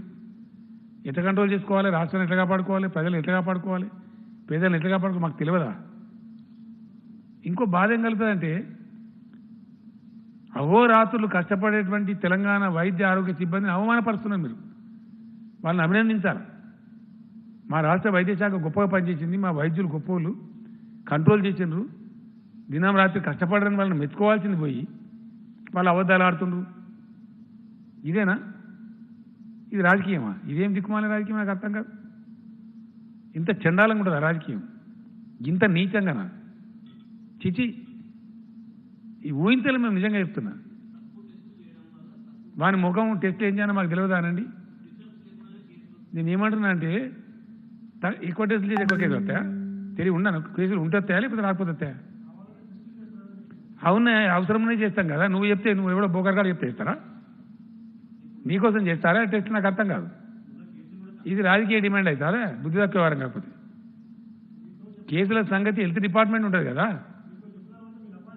ఇవ్వగదా? ఈ విధవరకు కూడా ఇస్తారు అపాయింట్మెంట్, పనికి మళ్ళీ అపాయింట్మెంట్. ఏం పార్టీలు అంటే అవి నాకు అర్థం. ఆల్ పార్టీ అని చెప్పారు, చీఫ్ సెక్రటరీని కలుస్తాం మనం. ఏం ఆల్ పార్టీ? దాన్ని చూసాను నేను తెల్లారి ఫోటో. ఓడి ఇంటి పార్టీ, ఓడి పక్కింటి పార్టీ, ఓడి ఎదురింటి, ఈ పార్టీలా ఓడు ఎత్తాడు, ఒకడు తవ్వడు, ఇంకోటి మోయాడు. ఒకరిని డిపాజిట్ రాదు. అవి పార్టీలు వాటి పరిగణలు తీసుకోవాలి. మనకి మళ్ళీ దందా. పార్టీలు ఏనారండి? పార్టీలు ఉన్నాయా? ప్రజలే తీసుకుంటలేరు సీరియస్గా, మేమే తీసుకోవాలి, నాకు అర్థం కాదు. ఈయన వచ్చి గప్పాలు కూడా కూర్చుంటారు ఇంత సిగ్గుమాలని ముచ్చట్నండి. ఏదైనా మీనింగ్ఫుల్గా మాట్లాడితే మీనింగ్ఫుల్ అపోజిషన్ ఉంటే టైం ఇస్తారు. ఇంత ఇంత ఇంత దర్టీగా ఇంత దరిద్రంగా మాట్లాడడానికి ఎవరు టైం ఇస్తారండి? It's waste of time talking to these fellows. Definitely నేను ఓపెన్గా చెప్తాను కదా, నేను చెప్పే లైవ్ పోతుంది కదా, ప్రజలు చూస్తారు కదా, నా తప్పుడు నాకు శిక్ష విధించారా ప్రజలు? 100% ఇట్లా ప్రవర్తిస్తారండి?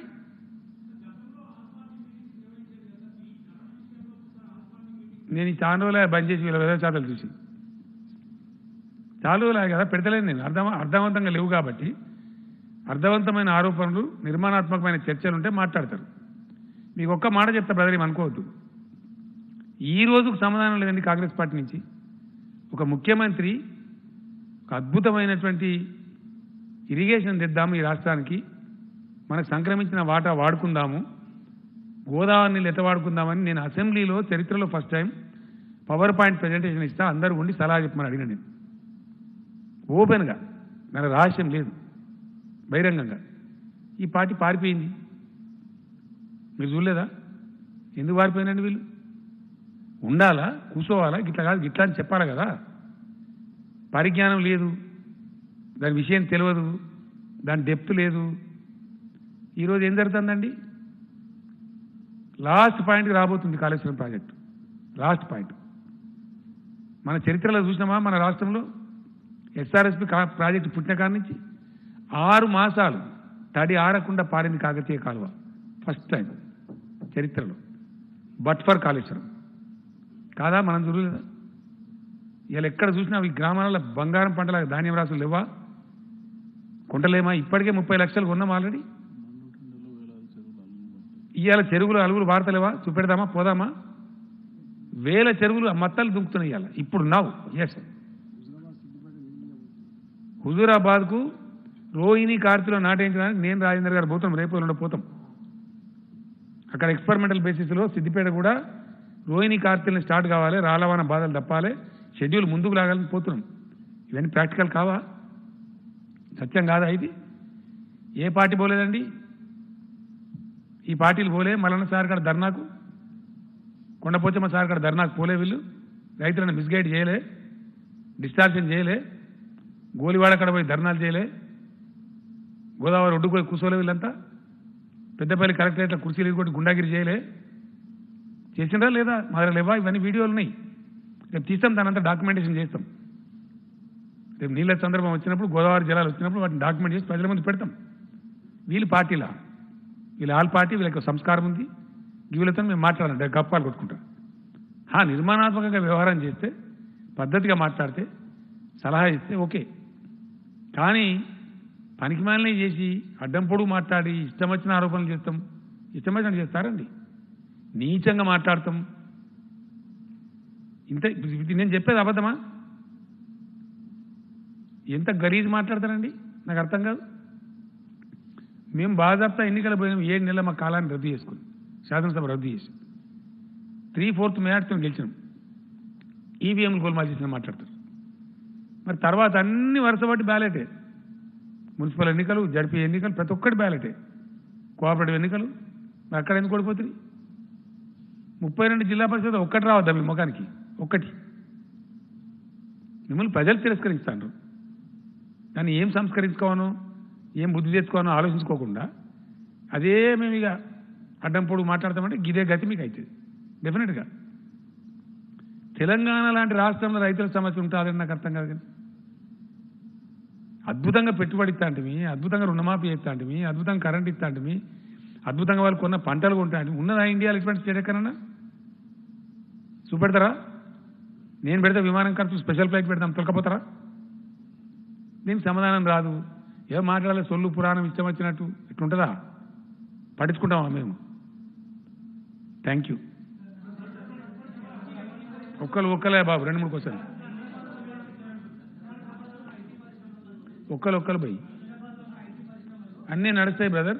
50% ఫ్రమ్ హోమ్, మిగతా అంతా చాలా అయిపోతుంది. ఆయన క్వశ్చన్ అయిపోద్దా? ఆయన అర్థం కాలేదు బ్రదర్. ఒక ఆయన మాట్లాడినవా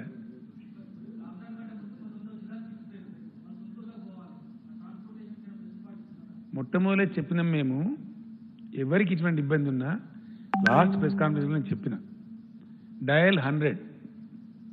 ఎవరైనా చిక్కుకుపోయి ఉంటే, నిజంగా పోవాల్సిన అత్యవసరం ఉంటే, పిల్లల దగ్గర తల్లిదండ్రుల దగ్గర ఉంటే 100కు డయల్ చేయండి. మీ అభ్యర్థన జెన్యున్ అయితే పాస్ ఇస్తారని చెప్పినాం. పాసులు ఇచ్చినాం. చాలామంది పోయినారు. ఇప్పుడు కూడా దీని పేరుతో ప్రజలను శిక్ష పెట్టాం కదా. ఎవరికి అత్యవసరం ఉన్నా 100కు డయల్ చేయండి, తప్పకుండా దాన్ని మీకు పాసులు ఇస్తారు, మిమ్మల్ని పంపిస్తారు. ఆర్టీసీ స్టార్ట్ కాదండి, ఎట్టి పరిస్థితులు ఇప్పుడు ఆర్టీసీ స్టార్ట్ చేయం. 15th ఒక మాట చెప్తా మళ్ళీ నేను, please bear with me. RTC సర్వీసులు ఇప్పుడు స్టార్ట్ కావు. ఎందుకంటే పబ్లిక్ ట్రాన్స్పోర్ట్ను కేంద్ర ప్రభుత్వం నిషేధించింది. ఓన్లీ గ్రీన్ జోన్లు అని చెప్పిండ్రు. ఫర్ ఎగ్జాంపుల్ మనకు ఈజీగా అర్థం కావాలంటే సిద్దిపేట జిల్లా గ్రీన్ జోన్ ఉంది, కానీ పక్క జిల్లా లేదు. మరి యాడ తిప్పాలా బస్సుగా? కాబట్టి మనకు 9 గ్రీన్ డిస్ట్రిక్ట్స్ ఉన్నాయి. అవన్నీ ఇసిరేసినట్టు ఉన్నాయి. కొద్ది రోజులలో నాకు తెలిసి బహుశా ఈ 18 ఆరెంజ్ ఏవైతున్నాయో అవన్నీ కూడా గ్రీన్ జోన్లు అవుతున్నాయి రాబోయే కొద్ది రోజులలో. మంత్రి గారు రాజేందర్ గారు రేపేలుండే హెల్త్ సెక్రటరీ, సెంట్రల్ హెల్త్ సెక్రటరీతో మాట్లాడి అది చేంజ్ చేపిస్తారు. వాటి స్టేటస్ మారుతుంది. మారితే 15th నాడు రివ్యూ మీటింగ్ ఉంది నా దగ్గర. మళ్ళొకసారి చెప్తున్నా, నో కన్ఫ్యూజన్. 15th నాడు రివ్యూ మీటింగ్లో ఆ తర్వాత హైదరాబాద్లో కూడా షాపులు తెరిచే ఆస్కారం ఉంటుంది కొంతమేరకి, depending on the disease, depending on the situation, depending on the lessons we learn from Delhi, Madras, Chennai, Bengaluru, ఇతర నగరాల నుంచి మనకు పాఠాలు వస్తాయి. ముంబై ఏం జరుగుతుంది ఓపెన్ అయిన నగరాలు, మహానగరాలలో, అక్కడి నుంచి మనకు పాఠాలు వస్తాయి. దాని ఉదాహరణ చూసుకొని, ఎందుకంటే హైదరాబాద్ నగరంతో మనం ఆటలు ఆడుకోలేము. హైదరాబాద్లో తాళం తీసిన మనకు రోడ్డు మీద ఫ్లడ్, వాహనాల యొక్క జాతర, నది ఎట్లా ప్రవహిస్తుందో మన నగరంలో వాహనాలు అట్లా ప్రవహిస్తాయి. ఇంకా భౌతిక దూరం ఎక్కడిది? మనం చేయలేం, కంట్రోల్ చేయలేం, పోలీసు కూడా చేయలేదు. కాబట్టి ఈ మహానగరాన్ని కాపాడుకోవాలి. దానికోసం అని చెప్పి రాష్ట్రంలో ఎక్కడ చిన్న కొద్ది దూరమే ఉంది కాబట్టి ఆర్టీసీ 15 తారీఖు వరకు నడపం. 15 తర్వాత ఆర్టీసీ నడిపేదానికి అవకాశం ఉంటుంది. హైదరాబాద్లో కూడా మనకి ఇప్పుడు ఫ్లాటన్ అయింది. ఫ్లాటన్ అయిందంటే తగ్గుముఖం పట్టింది. ఇది ఇదే లెవెల్లో పోతూ ఉంటే హైదరాబాద్ షాపులు కూడా 1/3 ఆల్టర్నేటివ్ తెరిచే ప్రయత్నం చేస్తాం. ఆటోలకు ఓన్లీ గ్రీన్ జోన్లో అవకాశం ఉంది, మిగతా ఎక్కడ అవకాశం లేదు. ప్లీజ్ ప్లీజ్ ప్లీజ్ ఆయనకు వచ్చాను. ఆటో రిక్షాలకు, క్యాబులకు గ్రీన్ జోన్లో పూర్తి అవకాశం ఉంది. క్యాబులకు ఆరెంజ్ జోన్లో అవకాశం ఉంది, మిగతాది లేదు. ఏమండి, 20 మందితో పెళ్లి చేసుకోవచ్చు. చచ్చిపోతే 10 మంది, పెళ్లి చేసుకుంటే 20 మంది. ఎక్కడ సార్? ఈఏలో 20 ఇచ్చారు, వాళ్ళు చెప్పింది నేను చెప్తాను. కేంద్రం గైడ్ లైన్సే యథాతథంగా అమలు చేస్తాం.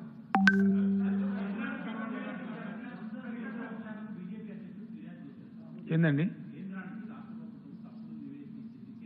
వాళ్ళ గురించి నేను మాట్లాడండి. No comments please.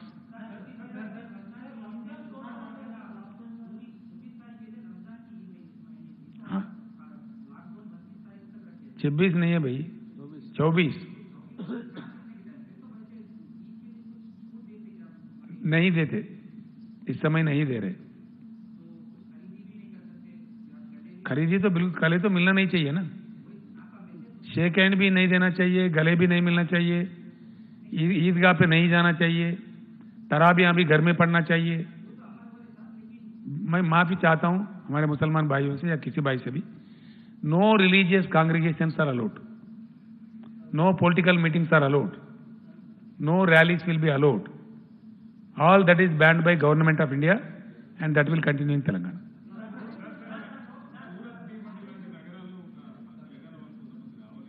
ఎక్కడి నుంచి బ్రదర్? 100% వాళ్ళు తొందరపడితే రారు. ఎందుకంటే అక్కడి నుంచి ప్రభుత్వం పంపించాలి కదా, రవాణా సదుపాయం ఏర్పాటు చేయాలి కదా.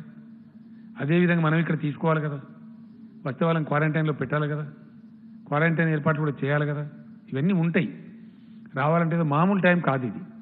సపోజ్ ఇప్పుడు దుబాయ్ నుంచి మన వాళ్ళు వస్తారు, కేంద్ర ప్రభుత్వం చాలా కఠిన నిబంధనలు పెట్టింది. ఏం పెట్టింది? విమానం టికెట్ వచ్చేవాడే పెట్టుకోవాలా. ఇది చాలా పెట్టింది వాళ్ళు. ఇదికి వచ్చిన తర్వాత పెయిడ్ క్వారంటైన్లో ఉండాలి. వాళ్ళు హోమ్ క్వారంటైన్ కూడా అలో చేస్తలేదు గవర్నమెంట్ ఆఫ్ ఇండియా. పెయిడ్ క్వారంటైన్లో అంటే హోటల్లో గిటల్లో చూడాలి, దానిలో ఉండి బిల్లు వాళ్ళే కట్టుకోవాలి. ఇదంతా ఇట్లా ఉంది. కాబట్టి మరి ఎంతమంది వస్తారో తెలియదు. సపోజ్ రావాలంటే మరి మనకు ముందు చెప్పాలి. పెయిడ్ క్వారంటైన్ అంటే హోటల్లో గిటల్లో లాడ్జ్లో బుక్ చేయాలి, వాళ్ళు అక్కడ ఉంచాలి, 14 రోజుల తర్వాత టెస్ట్ చేయాలి, ఇవన్నీ ఉంటాయి. కాబట్టి రావచ్చు, అత్యవసరం ఉన్న వాళ్ళు రావచ్చు. కాకపోతే అక్కడ రాష్ట్ర ప్రభుత్వం ఏర్పాటు చేయాలి, ఇక్కడ స్టేట్ గవర్నమెంట్ మనం అబ్జర్వ్ చేసుకోవాలి, వాళ్ళకి ఏర్పాట్లు చేయాలి, వాళ్ళని క్వారంటైన్లో పెట్టాలి. ఇది మామూలు పరిస్థితి కాదు, ఒక విపత్కర పరిస్థితి. కాబట్టి అందరూ కూడా సహకరించుకోవాలి, ఓపిక పట్టుకోవాలి.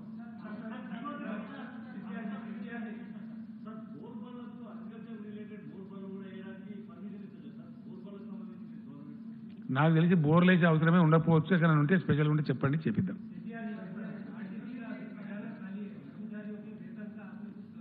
आरटीसी को बिल्कुल पैसे दे रहे, उसके तनख्वाह मिल जाएंगे 50%. ఏందండి?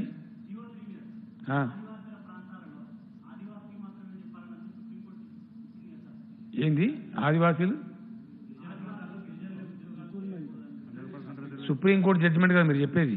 అది పాత చట్టం, కొత్తదేం లేదు. మేము సుప్రీంకోర్టులో రివిజన్ పిటిషన్ వేస్తూ ఉన్నాం. డెఫినెట్గా దాన్ని ఫైట్ చేస్తాం.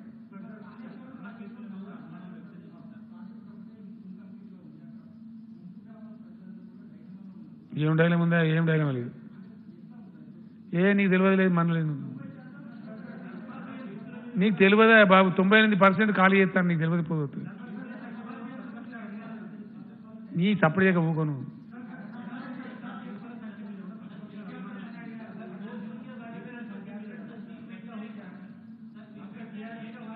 एक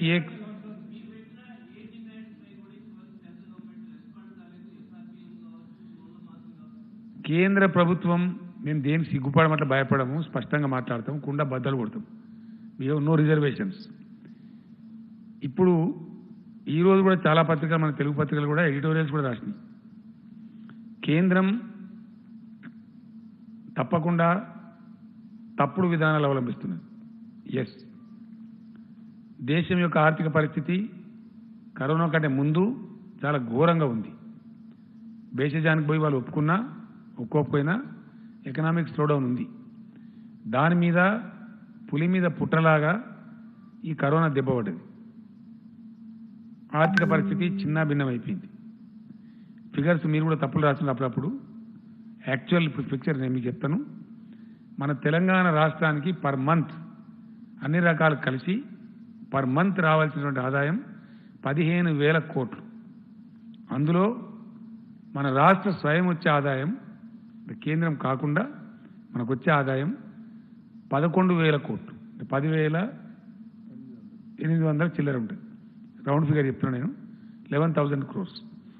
ఈరోజు మనకు వచ్చింది 1,600 కోట్లు. 11,000 కాడ 1,600 వచ్చింది. జీతాలు అంటే నాకు 3,000 కోట్లు కావాలి నా రాష్ట్రానికి. ప్రభుత్వ ఉద్యోగస్తులకు, పెన్షనర్లకు, వాళ్ళకు ఉన్నపాడికి, వాళ్ళు ఎక్కువేం అడగరు పాపం, ఉన్నకాడికి జీతం ఇవ్వాలంటే 3,000 కోట్లు కావాలి. ఇప్పుడు నేను ఏం చేయాలా? ఇది పరిస్థితి. ఈ పరిస్థితిని నేను చాలా స్పష్టంగా వీడియో కాన్ఫరెన్స్లో ప్రైమ్ మినిస్టర్ గారికి చెప్పిన. ఎందుకంటే ప్రైమ్ మినిస్టర్ గారి దగ్గర కూడా డబ్బులు ఉన్నాయి. రాష్ట్రానికి ట్యాక్స్ వస్తుందంటే కేంద్రానికి కూడా రాదు. కాకపోతే ఈ దేశంలో ఆర్థిక నియంత్రణ, బ్రాడ్ ఫిస్కల్ పాలసీ కేంద్ర ప్రభుత్వం దగ్గర ఉన్నది. అధికారం వాళ్ళ దగ్గర ఉంది. మీ దగ్గర అధికారం ఉంది. మీరు అధికారం ట్రాన్స్ఫర్ అన్నా మాకు చేయండి, లేదంటే డబ్బులు ఇవ్వండి అని అడిగింది. డబ్బులు లేవు, మీరు ఇవ్వలేరు, మీ దగ్గర డబ్బు లేదు. కాబట్టి ప్రపంచవ్యాప్తంగా అవలంబించబడే విధానాలు ఏవైతున్నాయో ఆ విధానం ప్రకారంగా డబ్బులు ఇవ్వడానికి నేను ఒక మార్గం సూచించిన. వాళ్ళు దాని మీద శ్రద్ధ వహిస్తలేరు, వాళ్ళు చేస్తలేరు. బేసిజం ఉంటుందని చెప్పి నేను చెప్పిన హెలికాప్టర్ మనీ కాకపోతే ఏరోప్లేన్ మనీ అని చెప్పి అడిగింది. అంతే కదా, ఇస్తలేరు. ఇవ్వకపోగా చాలా కొంచెం ఇరకాట మనస్తత్వంతో ప్రవర్తిస్తూ ఉన్నారు. అది కరెక్ట్ కాదు. పేదలు, నిరుపేదలు పాపం పని లేదు, వలస కూలీలు కావాల టికెట్ ఛార్జ్ పెట్టిండ్రు, రైలు టికెట్ ఛార్జ్. అది అన్యాయం. తెలంగాణలో మేము కడుతున్నాం, నేనే కట్టిన, ఇయ్యాలనే కట్టిన 4 కోట్ల రూపాయలు. ఈ ట్రైన్ పంపడానికి అడ్వాన్స్ కట్టడానికి కట్టేసి 4 కోట్లు కట్టిన, రిలీజ్ చేసి పొద్దునే కట్టిన. వేళ ఇంత అన్యాయం ఉంటుందండి? రైల్వే ఛార్జీలు ఇచ్చేంత డబ్బు కేంద్రం దగ్గర లేదా? ఇంత అధ్వానమా? ఏం ఖర్చు అవుతుంది నాకు అర్థం కాదు. ఎంత అధ్వానం అంటే సిగ్గుపోతుంది. నేను ఆయనకు మాట్లాడిన, ఆయన పేరు మన సౌత్ సెంట్రల్ పీయూష్ గోయల్, సరే పొద్దున మాట్లాడాను. గజానన్ మాల్యాను ఆయన సౌత్ సెంట్రల్ రైల్వే జనరల్. ఎంతనా టికెట్ ఏం సంగతి అంటే రిజర్వేషన్ 30 రూపాయలు అట, 20 రూపాయలు రిజర్వేషన్. స్పెషల్ ట్రైన్ వేసినందుకు 30 రూపాయలు. నేను ఏం దిక్కుమాలని ఛార్జ్ అయ్యాను. నువ్వు కన్సిడర్ ఇచ్చింది ఏమడిచింది నాకు అర్థం కాదు. ఇదే తందు దొరికిన అదే వసూలు చేస్తాను, నాకు అర్థం కాదు.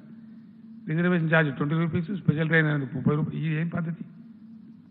మొత్తం రైలు బందే ఉండే ఇప్పుడు దేశమంతా. చెప్పిన కూడా నేను హోమ్ మినిస్టర్ గారికి చెప్పిన స్వయంగా, ఏం పైన ఒక 1000 రైలు నడుపుకుంటూ ఎందుకు చెడ్డపేరు తీసుకుంటారని కూడా చెప్పిన. మరి వాళ్ళ ఆలోచన ఏందో ప్రజలకు మరి వాళ్ళు ఏం సమాధానం చెప్పుకుంటారు కానీ చూడాలి. మరి ఇంత ఇది మంచి పద్ధతి కాదు.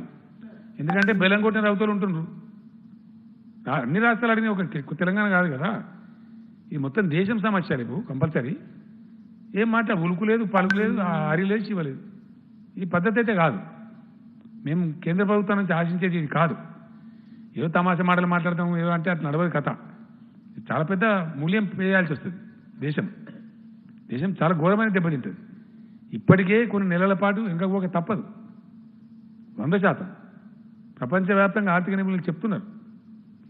ఒకసారి ఇప్పుడు మనమే అనుకుందాం, 15,000 అయితే కదా 1600 వచ్చింది, ఈ ఘాట ఊకుంటుందా?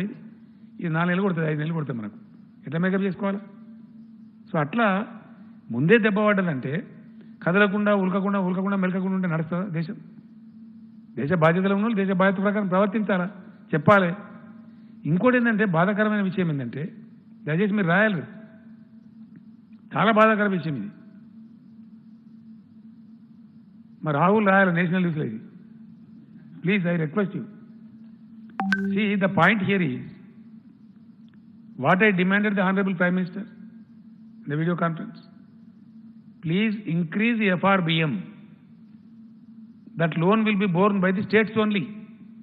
Center has to bear nothing. And another thing,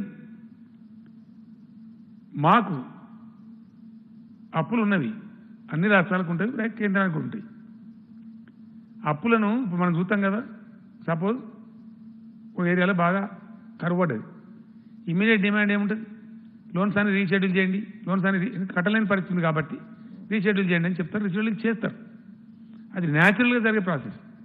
నేను అదే అడిగిన ప్రైమ్ మినిస్టర్ గారు, రాష్ట్రాలు చెల్లించాల్సినటువంటి అప్పులు ఏవైతున్నాయో, whether they are FRBM loans or any other loans, దాని డిఫర్మెంట్ ఇవ్వండి. అది చిన్న పని కదా, ఎందుకు చేస్తలేదు కేంద్రం? I'm surprise really. కేంద్రం మీద వచ్చే బర్డెన్ ఏంది? What is this policy?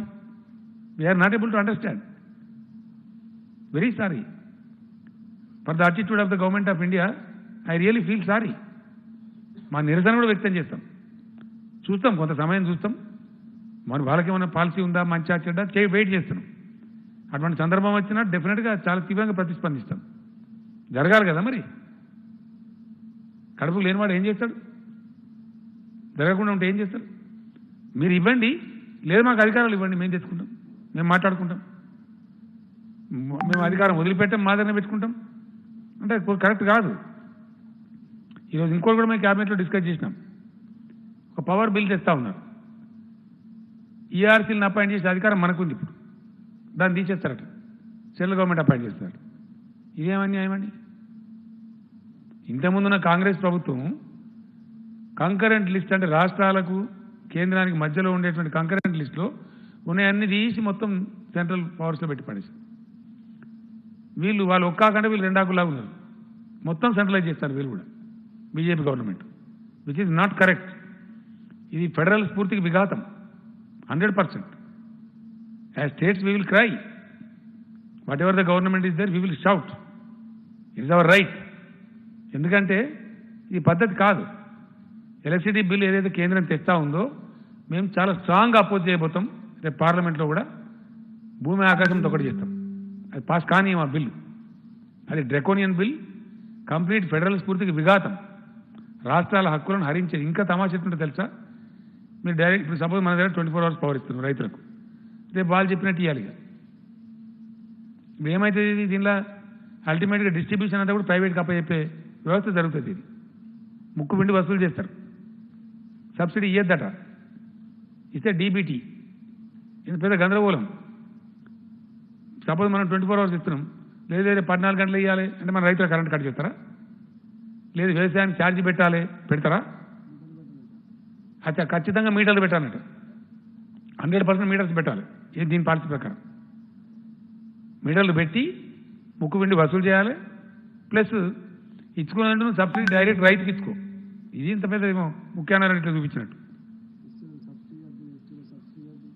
అవన్నీ కూడా ఎస్సీ ఎస్టీల సబ్సిడీ ఉంటుందా, తీసేస్తారా, ఏమవుతుంది? It's big question. కాబట్టి దాని మీద ఎట్టి పరిస్థితులు ఒప్పుకోము. ఇది రాష్ట్రాల హక్కులను అధికారాలను హరించడమే. కేంద్రం ఇంకా మౌనం పాటించడం కూడా కరెక్ట్ కాదు. ఆర్థిక విషయంలో సెంట్రల్ గవర్నమెంట్ ముందు రావాలా, డెఫినెట్గా they should come forward and they should solve the problem. It's the problem of the country, it's not the problem of 1 state or 2 states. మొత్తం దేశ సమస్య. కాబట్టి ఇట్ షుడ్ కమ్ ఫార్వర్డ్. బెల్లం కొట్టిన రాయిలా ఉంటాము. మీరు ఏమన్నా నడుచుకొని మీరు సపోర్ట్ చేయమంటే ఇది ఎక్కడ పద్ధతి కాదు అది. నేను మళ్ళీ నెక్స్ట్ చెప్దామని అనుకున్నా, కానీ ఇంకా నరేగా వ్యవసాయానికి అనుసంధానం ఏం పోయేది ఉందా నాకు అర్థం కాదు. మునిగిపోయేది ఉందా? దాని పెద్ద ప్రెస్టేజ్ విషయం ఉంది.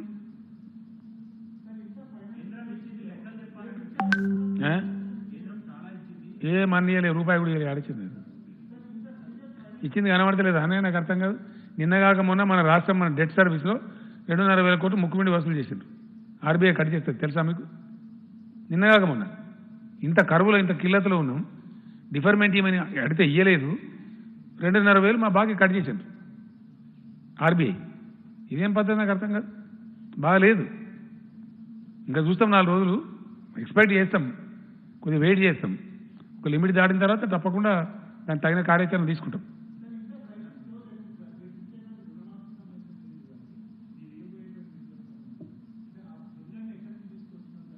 అప్పు తెస్తాను అంటున్నా, ఓపెన్గా చెప్తున్నా. దాన్ని దాచిపెట్టేది ఏముంది? చెప్పినా ఇస్తలేము సార్.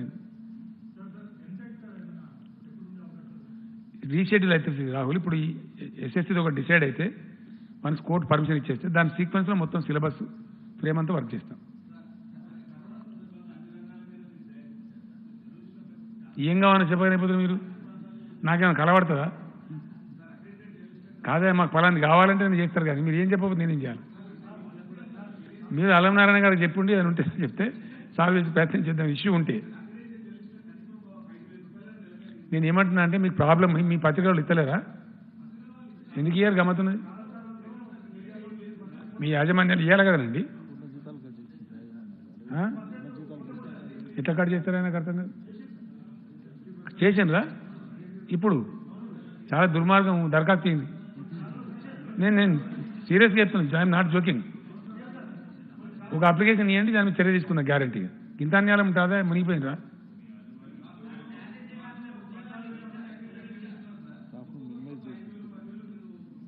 ఇంతమందిలో కాకుండా ఒక రిక్వెస్ట్, రేపు ఒకరు ఇద్దరు కలుసుకుందని నేను ఉంటున్నాను. రేపు నేను 1 or 2 persons రాని, మీరు సమస్యలు మీ ఐడియా ఉన్నోళ్ళు, what best I can do certainly చేద్దాం, తప్పకుండా ప్రయత్నం చేద్దాం.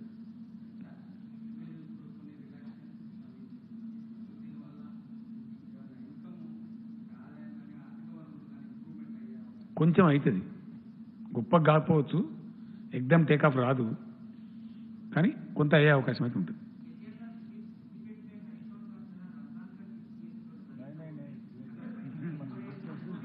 नहीं दिए भाई, अरे उनको मोहब्बत है तो 2-4 लोगों को दिए होंगे. अब मेरे पास में फार्म में एक लड़का काम करता है, आजम बोल के, उसको मैं भी दे रहा हूँ. घर का मामला है, अब किसी का शौक है तो ऐसे देते, उसमें क्या है. ఇప్పుడు ఇస్తలేం బ్రదర్, నేను భయపడ కదా అట్లా అబద్ధాలు ఆడతాము, సచ్చినాడము. ఈసారి ఇచ్చే పరిస్థితి లేదు, ఇస్తలేము. చేతులు మారుతాయి, వాడు ముడతాడు వీడు ముడతాడు, ప్యాక్ చేయాలా, ఆ వైరస్ స్ప్రెడ్ అయ్యే ఆస్కారం ఉంటుంది, కాబట్టి ఇస్తలేము.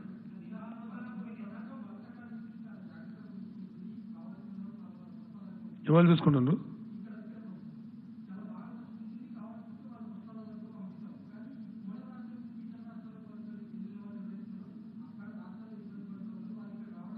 ఇంతకుముందుకు అంతా చెప్తేగానే ఆయన రామాయణం అంతా రాముడి సీత